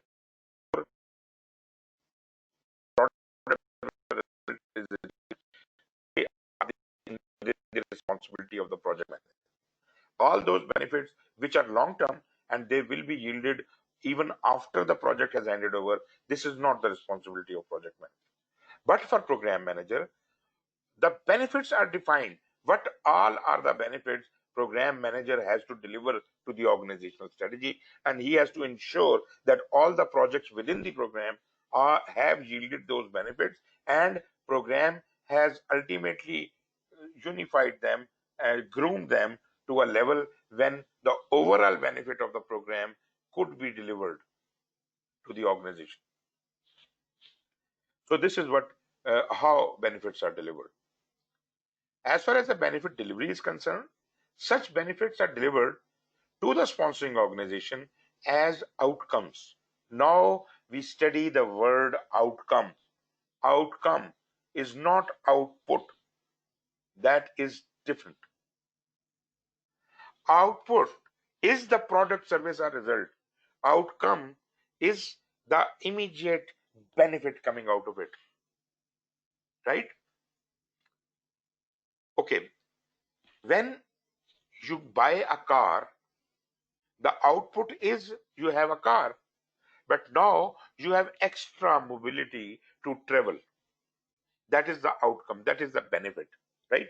So we are not only going to be talking about the output, but here we are more concerned about outcome, because outcome could be a short-term benefit which could be enlarged to the long-term benefit. So outcome, word outcome is directly have some kind of association with benefit delivery. So these outcomes that provide utility to the organization and the program's intended beneficiaries or stakeholders, whomsoever is going to be benefited out of this, what benefits they are going to get, right? Programs deliver their intended benefits primarily through the component projects and subsidiary programs that are pursued to produce outputs and outcomes.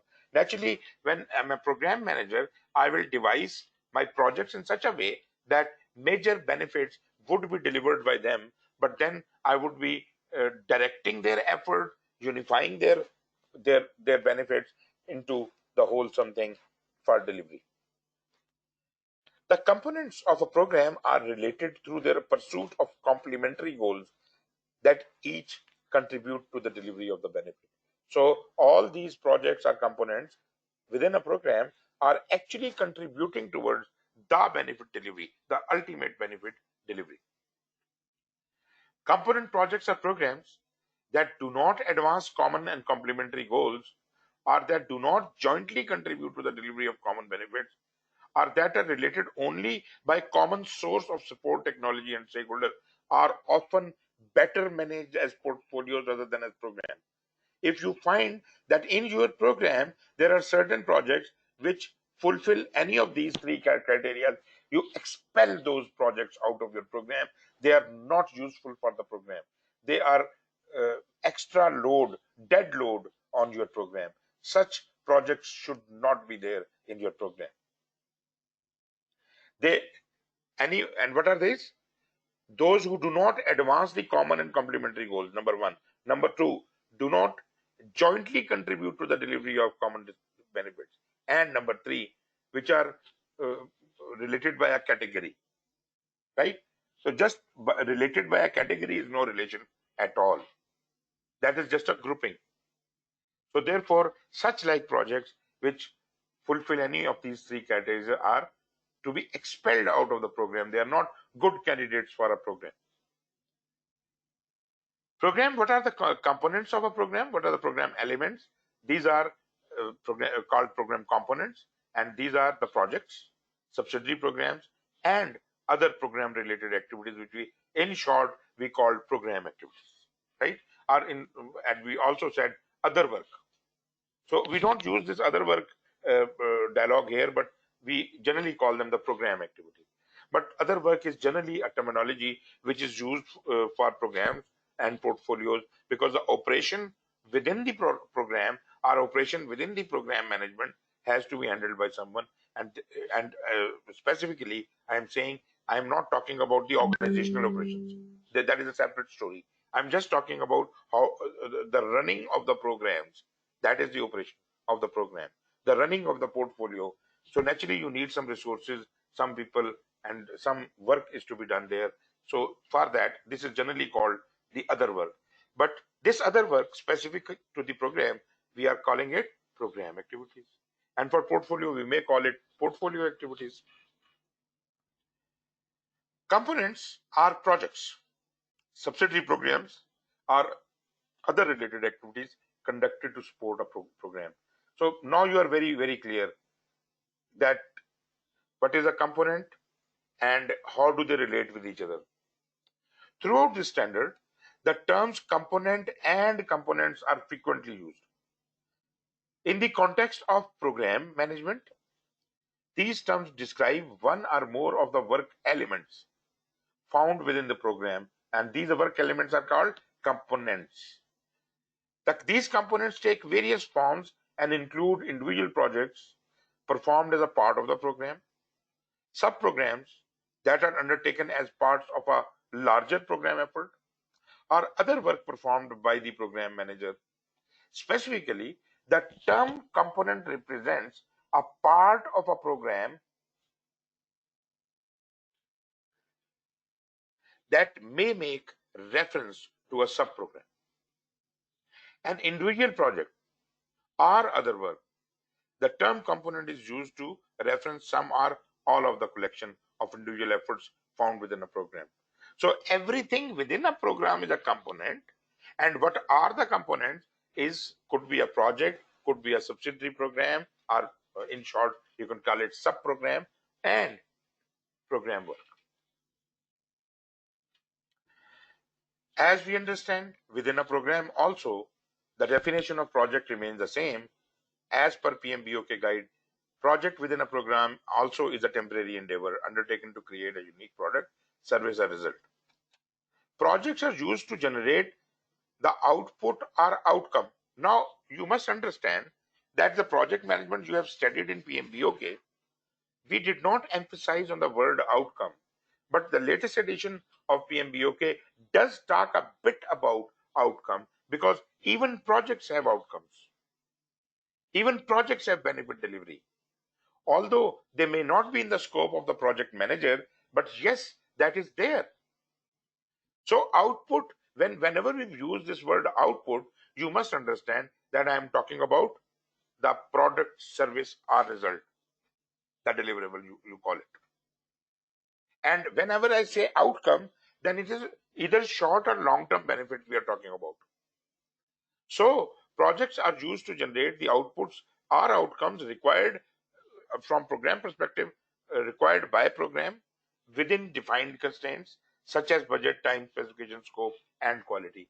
All project rules lie on the project within a program. As far as subsidy programs are concerned, sometimes they are referred to as sub-programs also. These are programs sponsored and are conducted to pursue a subset of goals. But the main program may have been divided into small sub-programs. Or you can say a part of main program may have to be outsourced, and maybe you are calling it a sub-program. So it pursues a subset of goals, whatever are the goals of the whole program, a portion of those goals, it has been owned by this sub-program, and that's why it has been called a sub-program. And this is important to the primary program. So if this sub-program does not happen, the objective of the main program will not be fulfilled. As an example, a program to develop a new electric car may sponsor other programs related to the development of new motor, battery, charging station, technologies, etc. So this whole program has got many sub-programs. Each of these other programs would be managed as described in the standard and also monitored and managed as a component of the sponsoring program. So sponsoring program takes on the responsibility for everything. If anything goes wrong in a project program manager is responsible. Other program related work, which we call the program activities, are work processes or activities that are being conducted to support a program. These are supporting activities, but they are not directly tied to the subsidiary program. They are not part of subsidiary program, and they are also not part of the projects sponsored or conducted by the program. So these are specific to program manager's assistance, support of the program manager. There are certain work is being done which is not even part of projects or sub-programs. So such activities are called program activities. Examples of processes and activities sponsored by programs may include those related to training of all the staff, planning, overall planning of the program level controls, reporting, accounting, and administration. All such things are program activities. Operational activities are maintenance functions that are directly related to a program component, may be considered as other program related activities. When used in the context of program management, the term activities should be read as program activities. That is why we call them program activities. Otherwise, the long name is other program related activities, but the short name is program activities. Program activities are activities conducted to support a program, and not those activities performed during the course of a program's component project. So these are not part of our project. Thus, the program activities are not part of a project of the program or a sub-program. These are separate. These are specific to the program itself. The primary difference between projects and programs is based on the recognition within programs that strategies for delivering benefits may need to be optimized adaptively as the outcome of components are individually realized. Now, program has a vaster, is a bigger mass, is a bigger objective, is a longer duration, and he has been given a strategy, not a product to produce. Now, program manager is supposed to brainstorm and think how will he accomplish this benefit, and to accomplish this benefit, what all projects he needs to do, he will decide that. Nobody is going to dictate to him that you should do, there should be these 4 projects in your program. Who is anybody to tell me that? If I am the program manager, I am in charge of that strategy which have been given to me, and it is I who decide what projects I will do within those. This is a very important thing. The best mechanism for delivering a program's benefits may initially be ambiguous or uncertain. Naturally, the bigger a thing is, more ambiguous it is, because we do not really see far into the future. A program is, say, 20 years long. So I can't expect what is going to happen after 20 years. But still, to the best of my knowledge, I'll plan but that ambiguity will be clarified as we move on in the life of the program, and then we'll adopt to the change, and maybe we change certain projects, maybe I kill certain project and devise new projects into the program, and ultimately I keep moving towards my objective. That is the benefit which is to be realized. Outcomes delivered by a program's components contribute to the delivery of the program's intended benefits. So all these outcome is smaller. Intended benefit is big thing. So you can call it outcome is a short-term benefit, and intended benefit is the ultimate benefit. So these outcomes are adding up to become the intended benefit ultimately, and that is delivered at the end of the program. Maybe at the end or it is continuously being delivered, but by the end of the project, all of the benefits are delivered as necessary to refinement of the strategy of the program and its components. जी जनाब हबीब साहब, sorry Hashim जी, हाशिम बोलिए.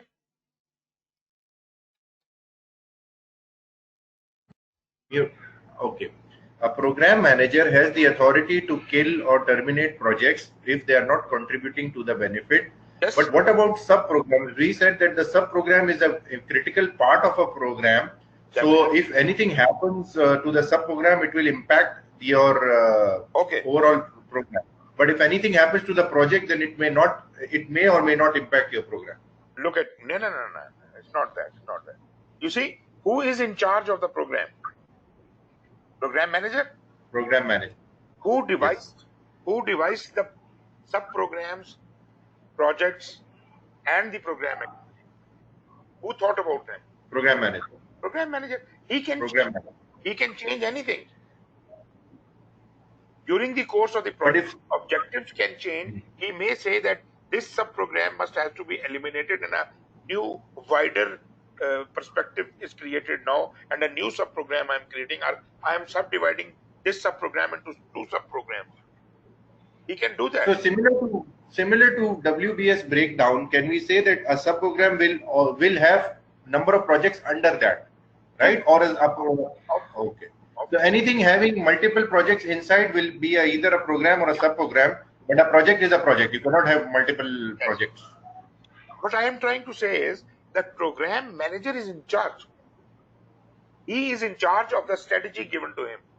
He is supposed to deliver those benefits, and to deliver those benefits, he can do anything.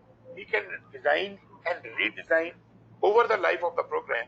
He can keep changing his plan. But actually, just like project, we have to get the things baseline in the beginning, and then whenever we change our program management plan, we have to get permission from the project program board. We have to go back to the governance board. We have to get permission from them. But it is the domain of the program manager to change the projects, change the program, sub-programs, or whatever is included in the program. So that's it. I hope that satisfies your question. Okay, we have new candidate, Mr. Nabil. Nabil, क्या time हुआ है? What is time at your end? अस्सलाम वालेकुम sir, आवाज आ रही है मेरी? Sir मेरे वहाँ पे सर 8:15 हो रहे हैं इस वक्त, 6:15 शाम के हो गए. शाम के हाँ जी, शाम के 6:15 हो गए. सो मैंने आपका मैसेज देखा था, अनफॉर्चुनेटली मुझे आपका रिस्पॉन्स नहीं आया था. आई जस्ट थॉट कि maybe I just join today और नेक्स्ट वीक से मैं ऑन टाइम ज्वाइन करूंगा. बिल्कुल सही है, बिल्कुल, ये तो बहुत अच्छा हो गया. बल्कि एक और साहब भी हैं, वो गलबन कल भी वो ज्वाइन, कोई आधा सा उन्होंने किया, गाड़ी चला रहे थे, आज वो आए नहीं है. अच्छा. रिकॉर्डिंग तो हो रही होती है, लेकिन जो 1-to-1 बात करने का मजा है या समझने का मजा फिर नहीं आता. जी बिल्कुल सही कह रहे हैं आप. ये टाइमिंग मेरे लिए इसलिए सूट कर रही है कि हमारी जरा शाम लेट होती है, तो और मैं घर पे हूँ, तो इजी है.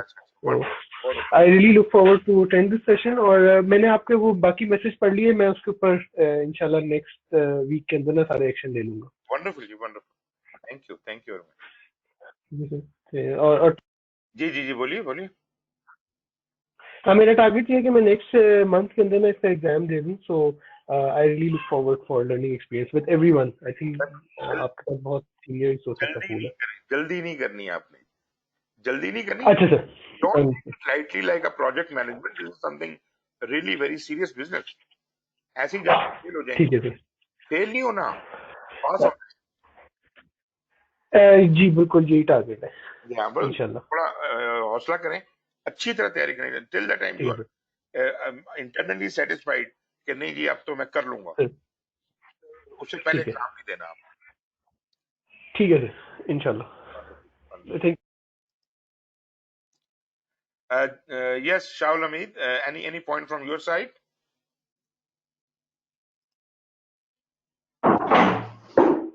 It's okay, sir. Are you understanding everything? I told you. Okay, got it. Right. So let me move on.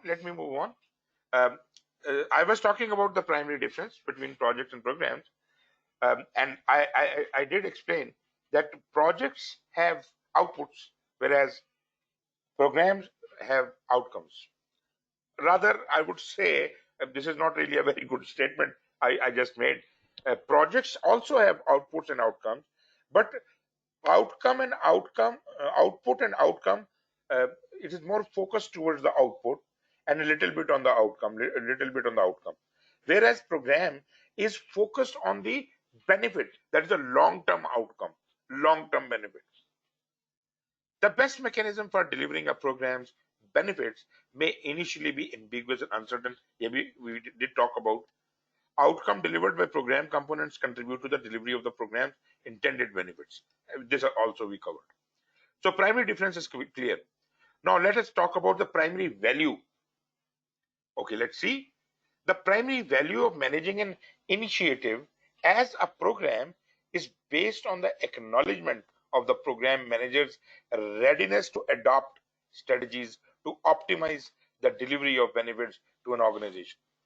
So, in other words, a program manager has a more of a tendency to be agile. He has more of a tendency to be agile because he has to be, uh, be changing his strategies all the time to fit the current situation. He should be very quick in changing his strategies, but naturally there is a mechanism of doing that. Just like we had the baseline and change request and all that, the whole mechanism is here. But still, in hybrid and agile environment, program management has a different face. We don't go into the predictive methods when we are doing agile program management. We have a different concept here, and that is called maybe scaling up, scaled iterations. Anyways, we'll talk about that if we have some time. But primarily, what I'm saying is program manager has to be working at a strategic level, and he should be continuously revising and adapting the strategies. And in that, he might kill certain projects, introduce new projects, rephrase the sub programs or whatever the components are. He can play around with those components to revise his strategy, and ultimately, he has a focus on the intended benefit. Intended benefit is something on which ultimately he has to reach, and therefore intended benefit generally do not change. But even if that change is just like for project management, charter has changed. It is just like that. As a consequence of a program's potential need to adapt to the outcomes and outputs of its components and its potential need to modify its strategy or plans, program components may be pursued in an iterative, non-sequential manner. Now, this is again very, very important. There has to be, parallel work going on. Maybe three projects are simultaneously running, and there is a complete kind of a network diagram of various projects working within a program or various components working within a program. So program level network diagramming is required. Some things are sequential, some things are happening in parallel, and he has to play around with them, play around with how the things are going to be delivering their benefits and optimizing them all the time. Then we come over to the program life cycle, and we'll see that in the next diagram.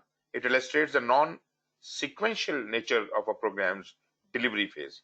Now, when I say non-sequential nature, that means that, and you must understand from PMBOK as well, that a life cycle is never sequential. We are wrongly assuming that planning happens after initiation and execution happens after planning and monitoring and control happens after execution. This is a wrong concept. Basically, this is not sequential at all. These things have their own life. Each one of these phases, sorry to call them phases, they're not phases. These process groups, they are actually overlapping each other all the time. While the initiation is going on, some of the planning starts. While the planning is going on, some execution starts off. And once execution started off, immediately with execution start, monitoring and control also starts. And then things starts closing down. And there is a lot of overlap in all these 5 process groups. In a program, the iterative pursuit of components is expected to produce a stream of outputs and outcomes that contribute to organizational benefits. Program benefits may be realized incrementally. Now, this is interesting. We are not talking about the lump sum benefit coming out of the program at the end of, say, 20 years. No. The benefits coming out of the program could be incremental. Maybe every year or every month, some benefits are passing on to the higher organization. So our organizational strategy is being satisfied continuously. It's just like a business which is earning profit for the organization. So these profits starts coming iteratively and throughout continuously, or this benefit may come out as a lump sum at the end of it. So there could be any one of these models. So they could be realized incrementally. The program lifecycle is discussed in greater detail in section 7 when we will talk about the lifecycle. But for the time being, let us see how the program looks like. Now, you have to be very careful in understanding. We will be talking about governance. We will be talking about this program lifecycle. The bigger umbrella is the organizational governance structure, right? Whatever your organization is, they have got their policies, rules, and whatever you have to do, you have to abide by the organizational governance mechanism.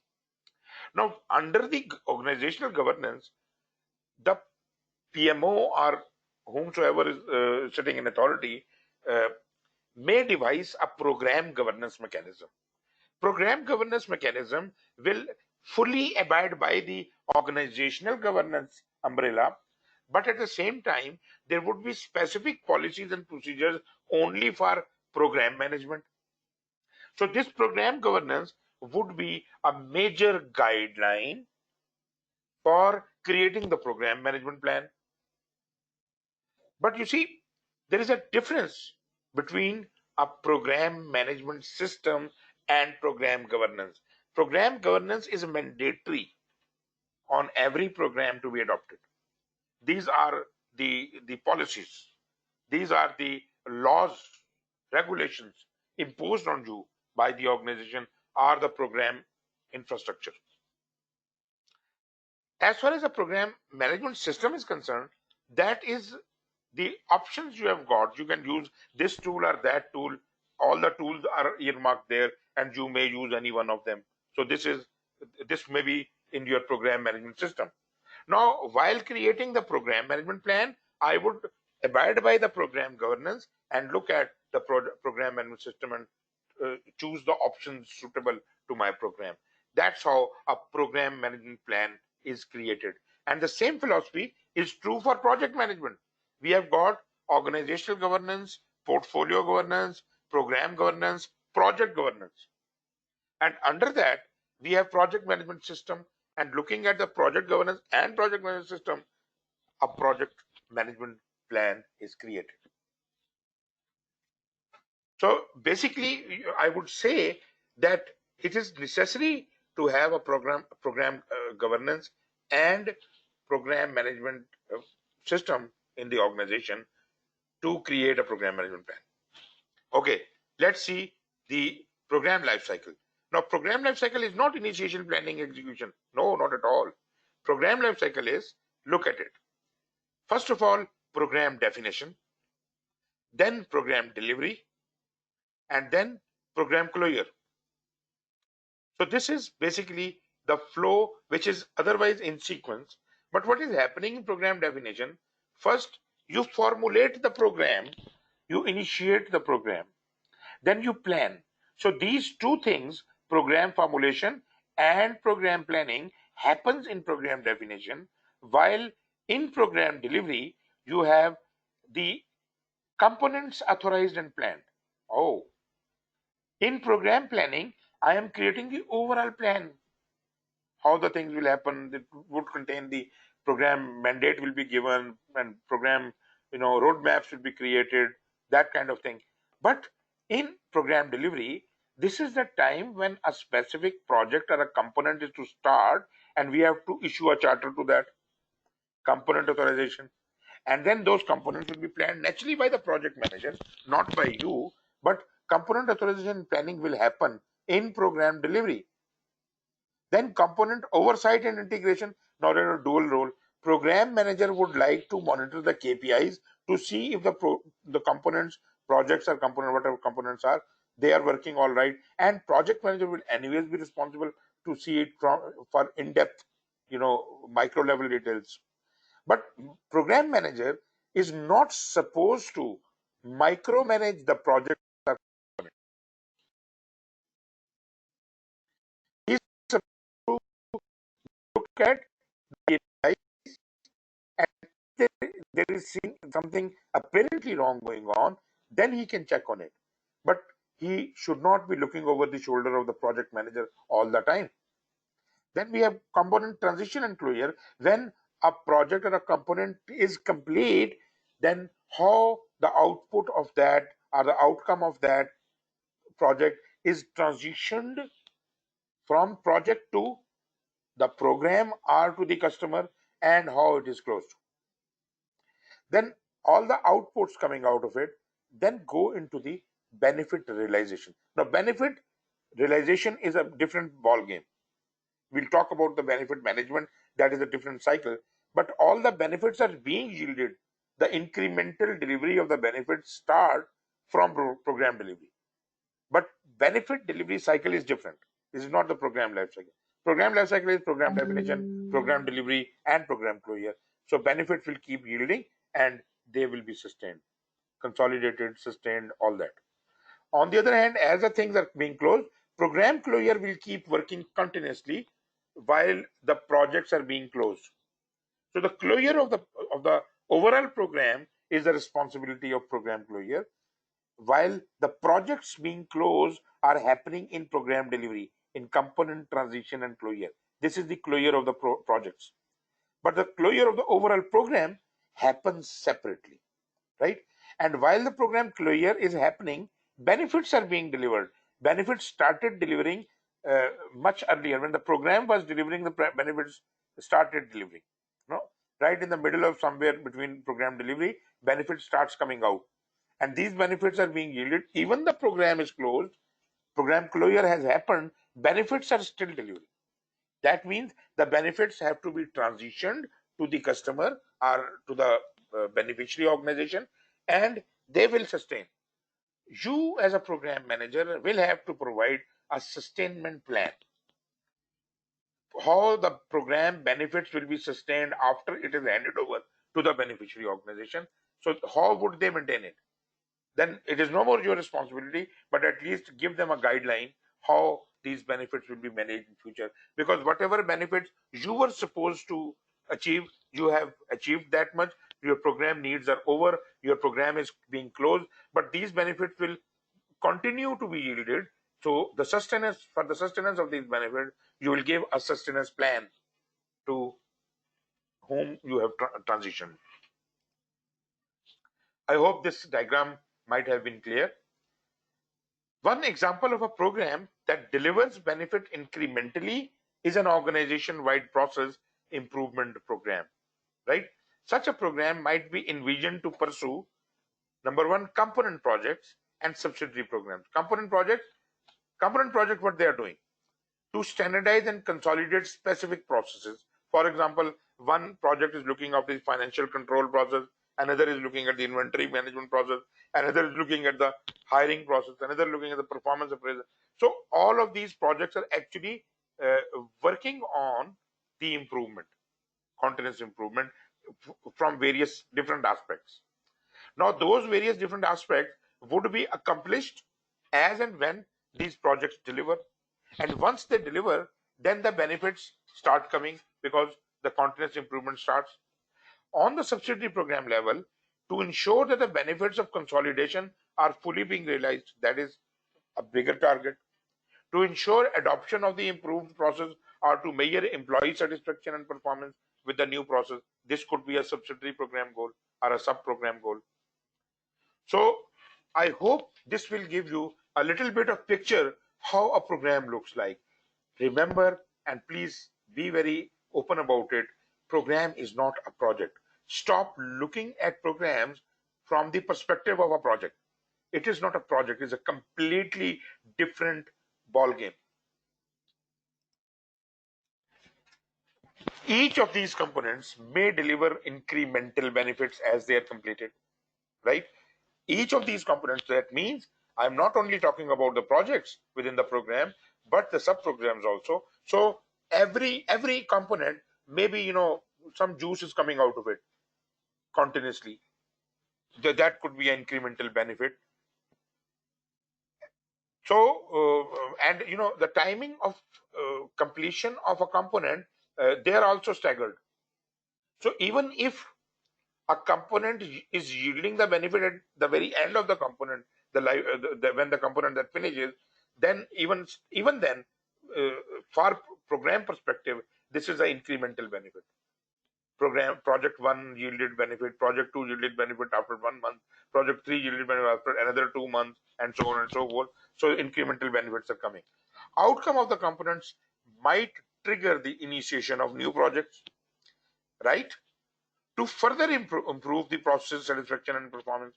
However, the program would not be complete until all of the projects and all of the subsidiary programs necessary for business improvement have delivered their intended program benefits. Only then it will be unified. The big benefit can only be presented after everything has been done. So you have to be carefully design a program that you should not have any extra elements which are not necessary, and you should not miss out on anything which is necessary to be added into the benefit. Therefore, just like scope of a project, here we have a scope of a program. Your components, no necessary components and no missing components. Your all the necessary components to deliver that integrated benefit must be properly included into your program planning. So coming over to the benefit, what is a benefit? Benefit is an outcome, right? Now, this outcome may be of the actions, of behaviors, of product or of services. So this is the advantage coming out of it. You know, I have done some action and now you understand this specific concept. So the outcome is I explained, you understood. So I delivered a speech and you understood that point. That concept was understood. So this is like an action or maybe an outcome of a behavior. I looked at you with furious eyes and you got angry. You understand? So action is a reaction. So product or service, naturally, if I built a school, if I built an internet service or whatever the service or product is, there has to be ultimately some benefit coming out of it. So the outcome is that. So that provides utility to the sponsoring organization as well as to the program's intended beneficiaries or stakeholders. Now you see, maybe the beneficiary is a third party. My organization is doing it. Why? Why is my organization creating something for the benefit of others? Naturally, you might be looking at some profits. So my organization will get the profits, that is their benefit, and for the beneficiary they will get the product, and other stakeholders they will get whatever they want. So you see, this benefit is being distributed to all stakeholders.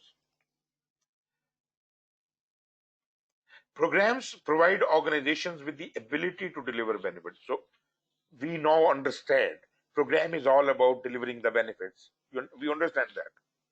So program now makes the organization this ability. They can deliver benefits to the stakeholders, including beneficiaries, customers, while at the same time delivering benefits in the form of business value. That is the advantage of my own organization. That is called the sponsoring organization. My own organization is a sponsoring organization, whomsoever is funding it. So this organization will get some business value out of it. So the benefits have different shapes. Somebody gets a business value out of it, somebody gets something else. So whatever the benefits are to be achieved, they are achieved at the end of the program or incrementally.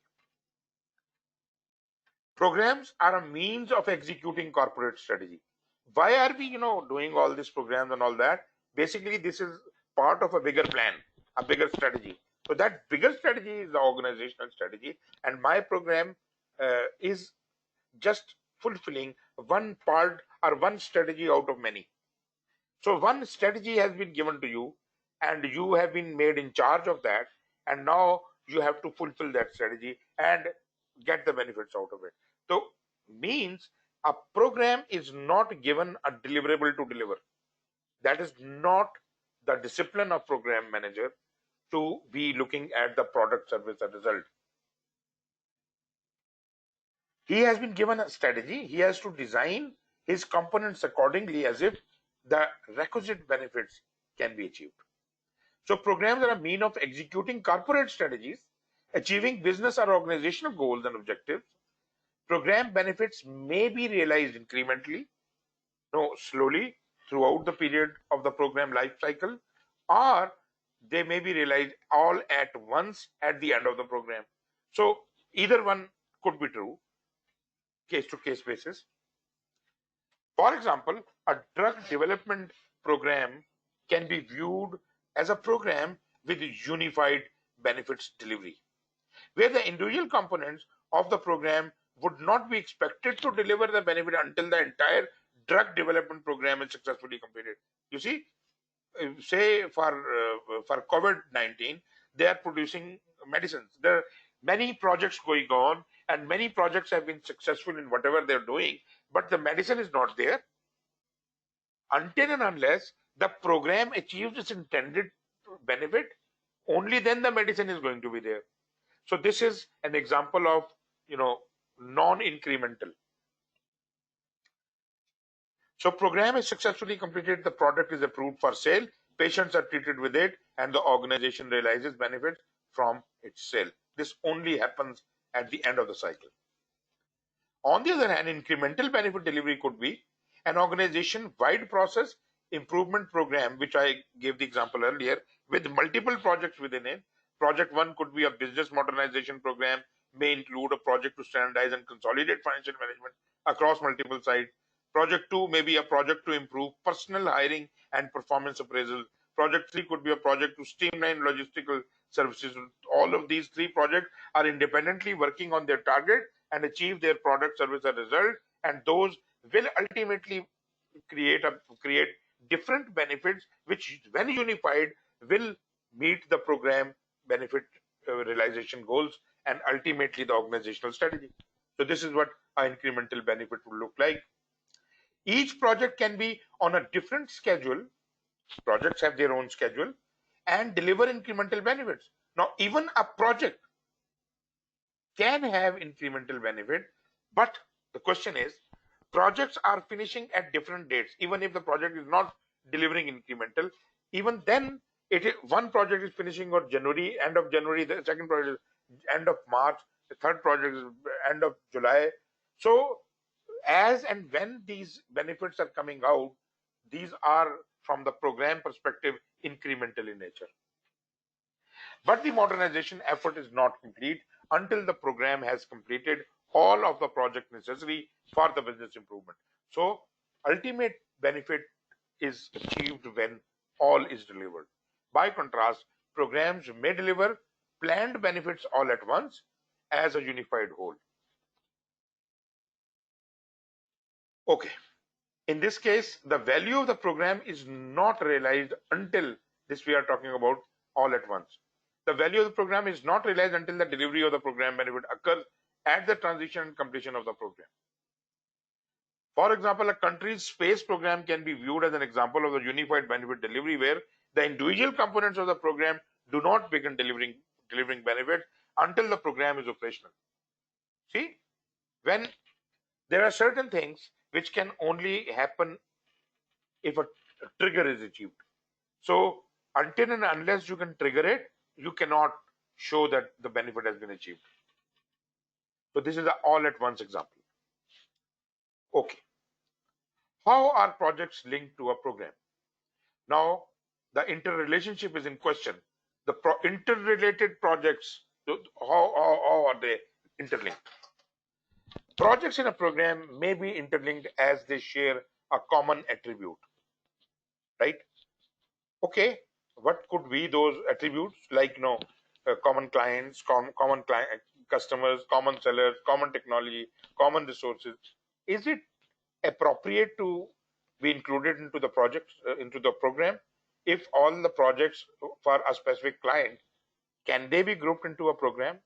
Or for same customer, or same seller, or same technology, or same resource? What do you say?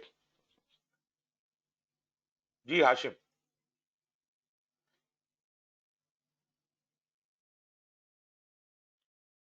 Hashim, what do you say? This is a kind of a categorization. This has nothing to do with program management.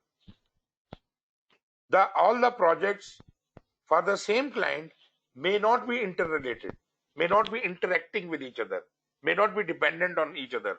Therefore, they are not candidates for a program, right?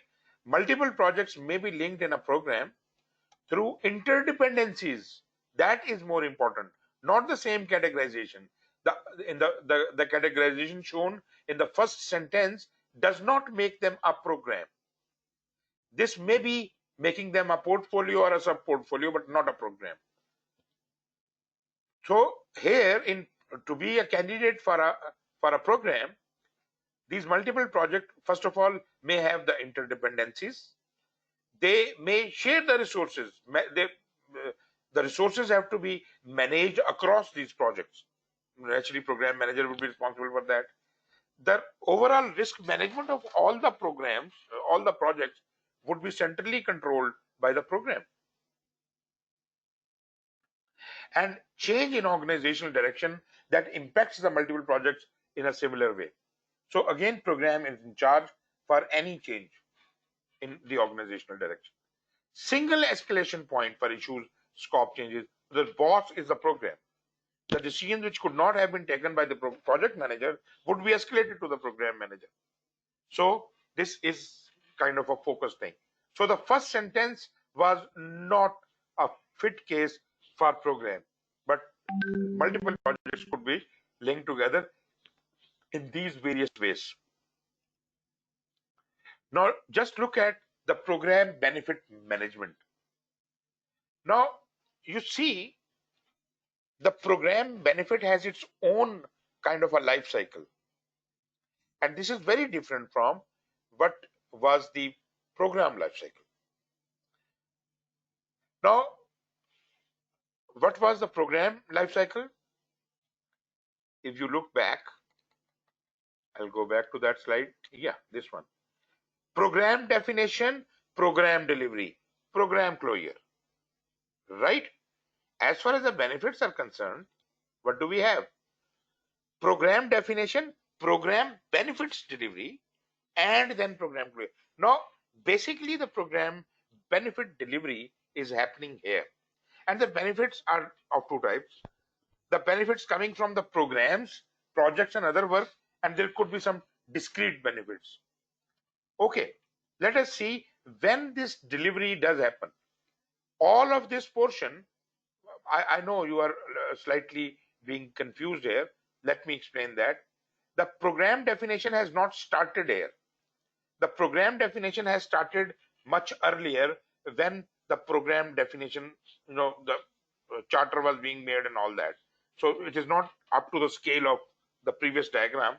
So program definition assume that it has already started and things have been planned. When the program goes into execution, that is the point when components start getting charters.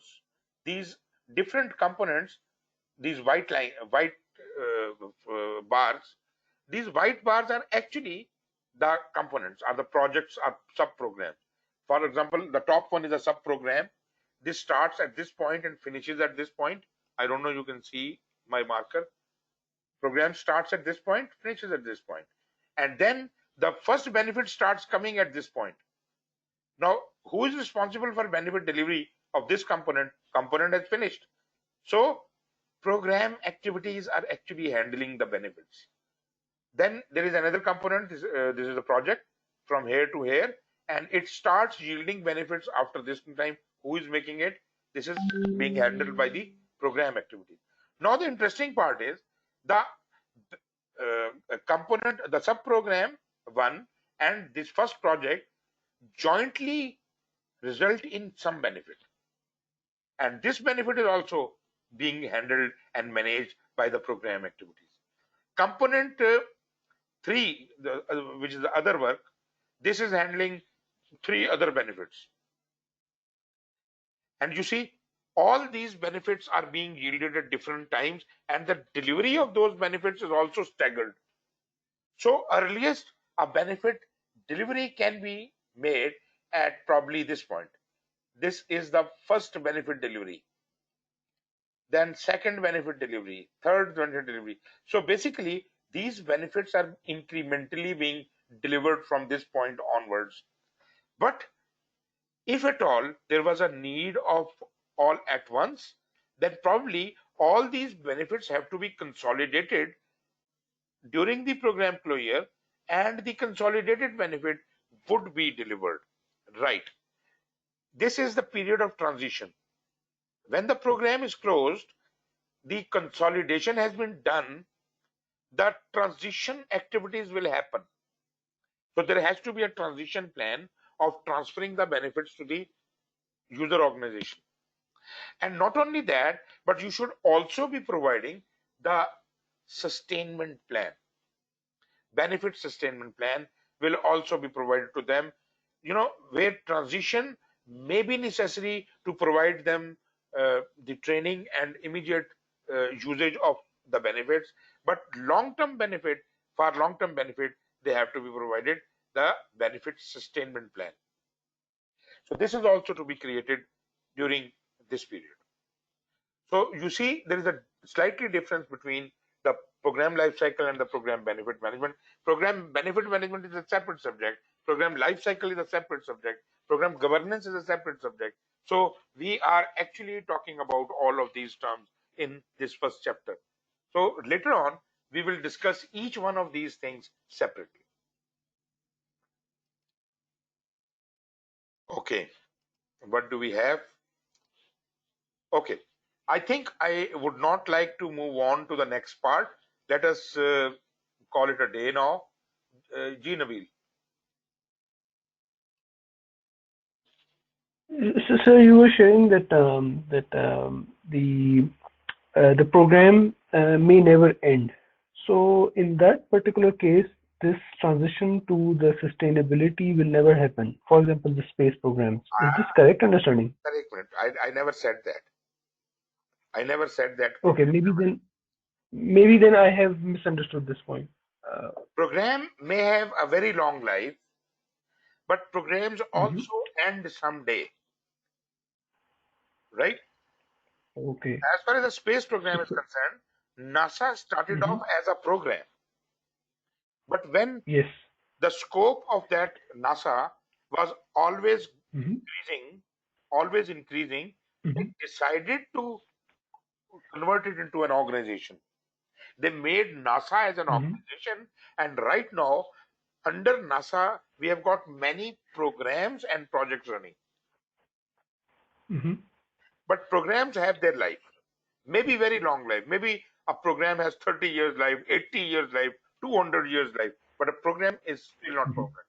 But from human life point of view, for me, a person of an average age of 50, 60 years, probably this is a lifetime thing. Program looks like a lifetime thing. So that's why people tend to call programs as never ending. Programs are not never ending. Programs do end when they have delivered their benefits. Deliver the benefits or become something on a portfolio level, And a maybe, portfolio is or an organization. portfolio is a different ball game altogether. Okay. When we talk about programs, I would say programs are more, volatile. They're not like Okay. portfolio is kind of a Hisab Kitab kind of a thing. Always, Okay. judging and cost benefit analysis, cases, this and that, prioritization. Okay. Okay. Thank you for the clarification, sir. Most welcome. Any questions from Hashim or Shalamid? I'm opening your mics. Are you okay with it? Whatever is going on, do you understand something? Yeah, okay, sir. This Shahul, it's okay, sir. Carry on. Okay, sir. I suppose the slides are very self-explanatory, and I am also describing these things. So, inshallah, you will not have any problem. Okay. Right? Think over it. If you have any questions, we can take some questions in the beginning of next class. Next, we are meeting on next Saturday. So, for 1 week, let's have some rest, and let's call it a day then. Thank you Okay, very sir. much. Thank you very much, and especially for your patience. And see you next week. Take care. The Hafiz.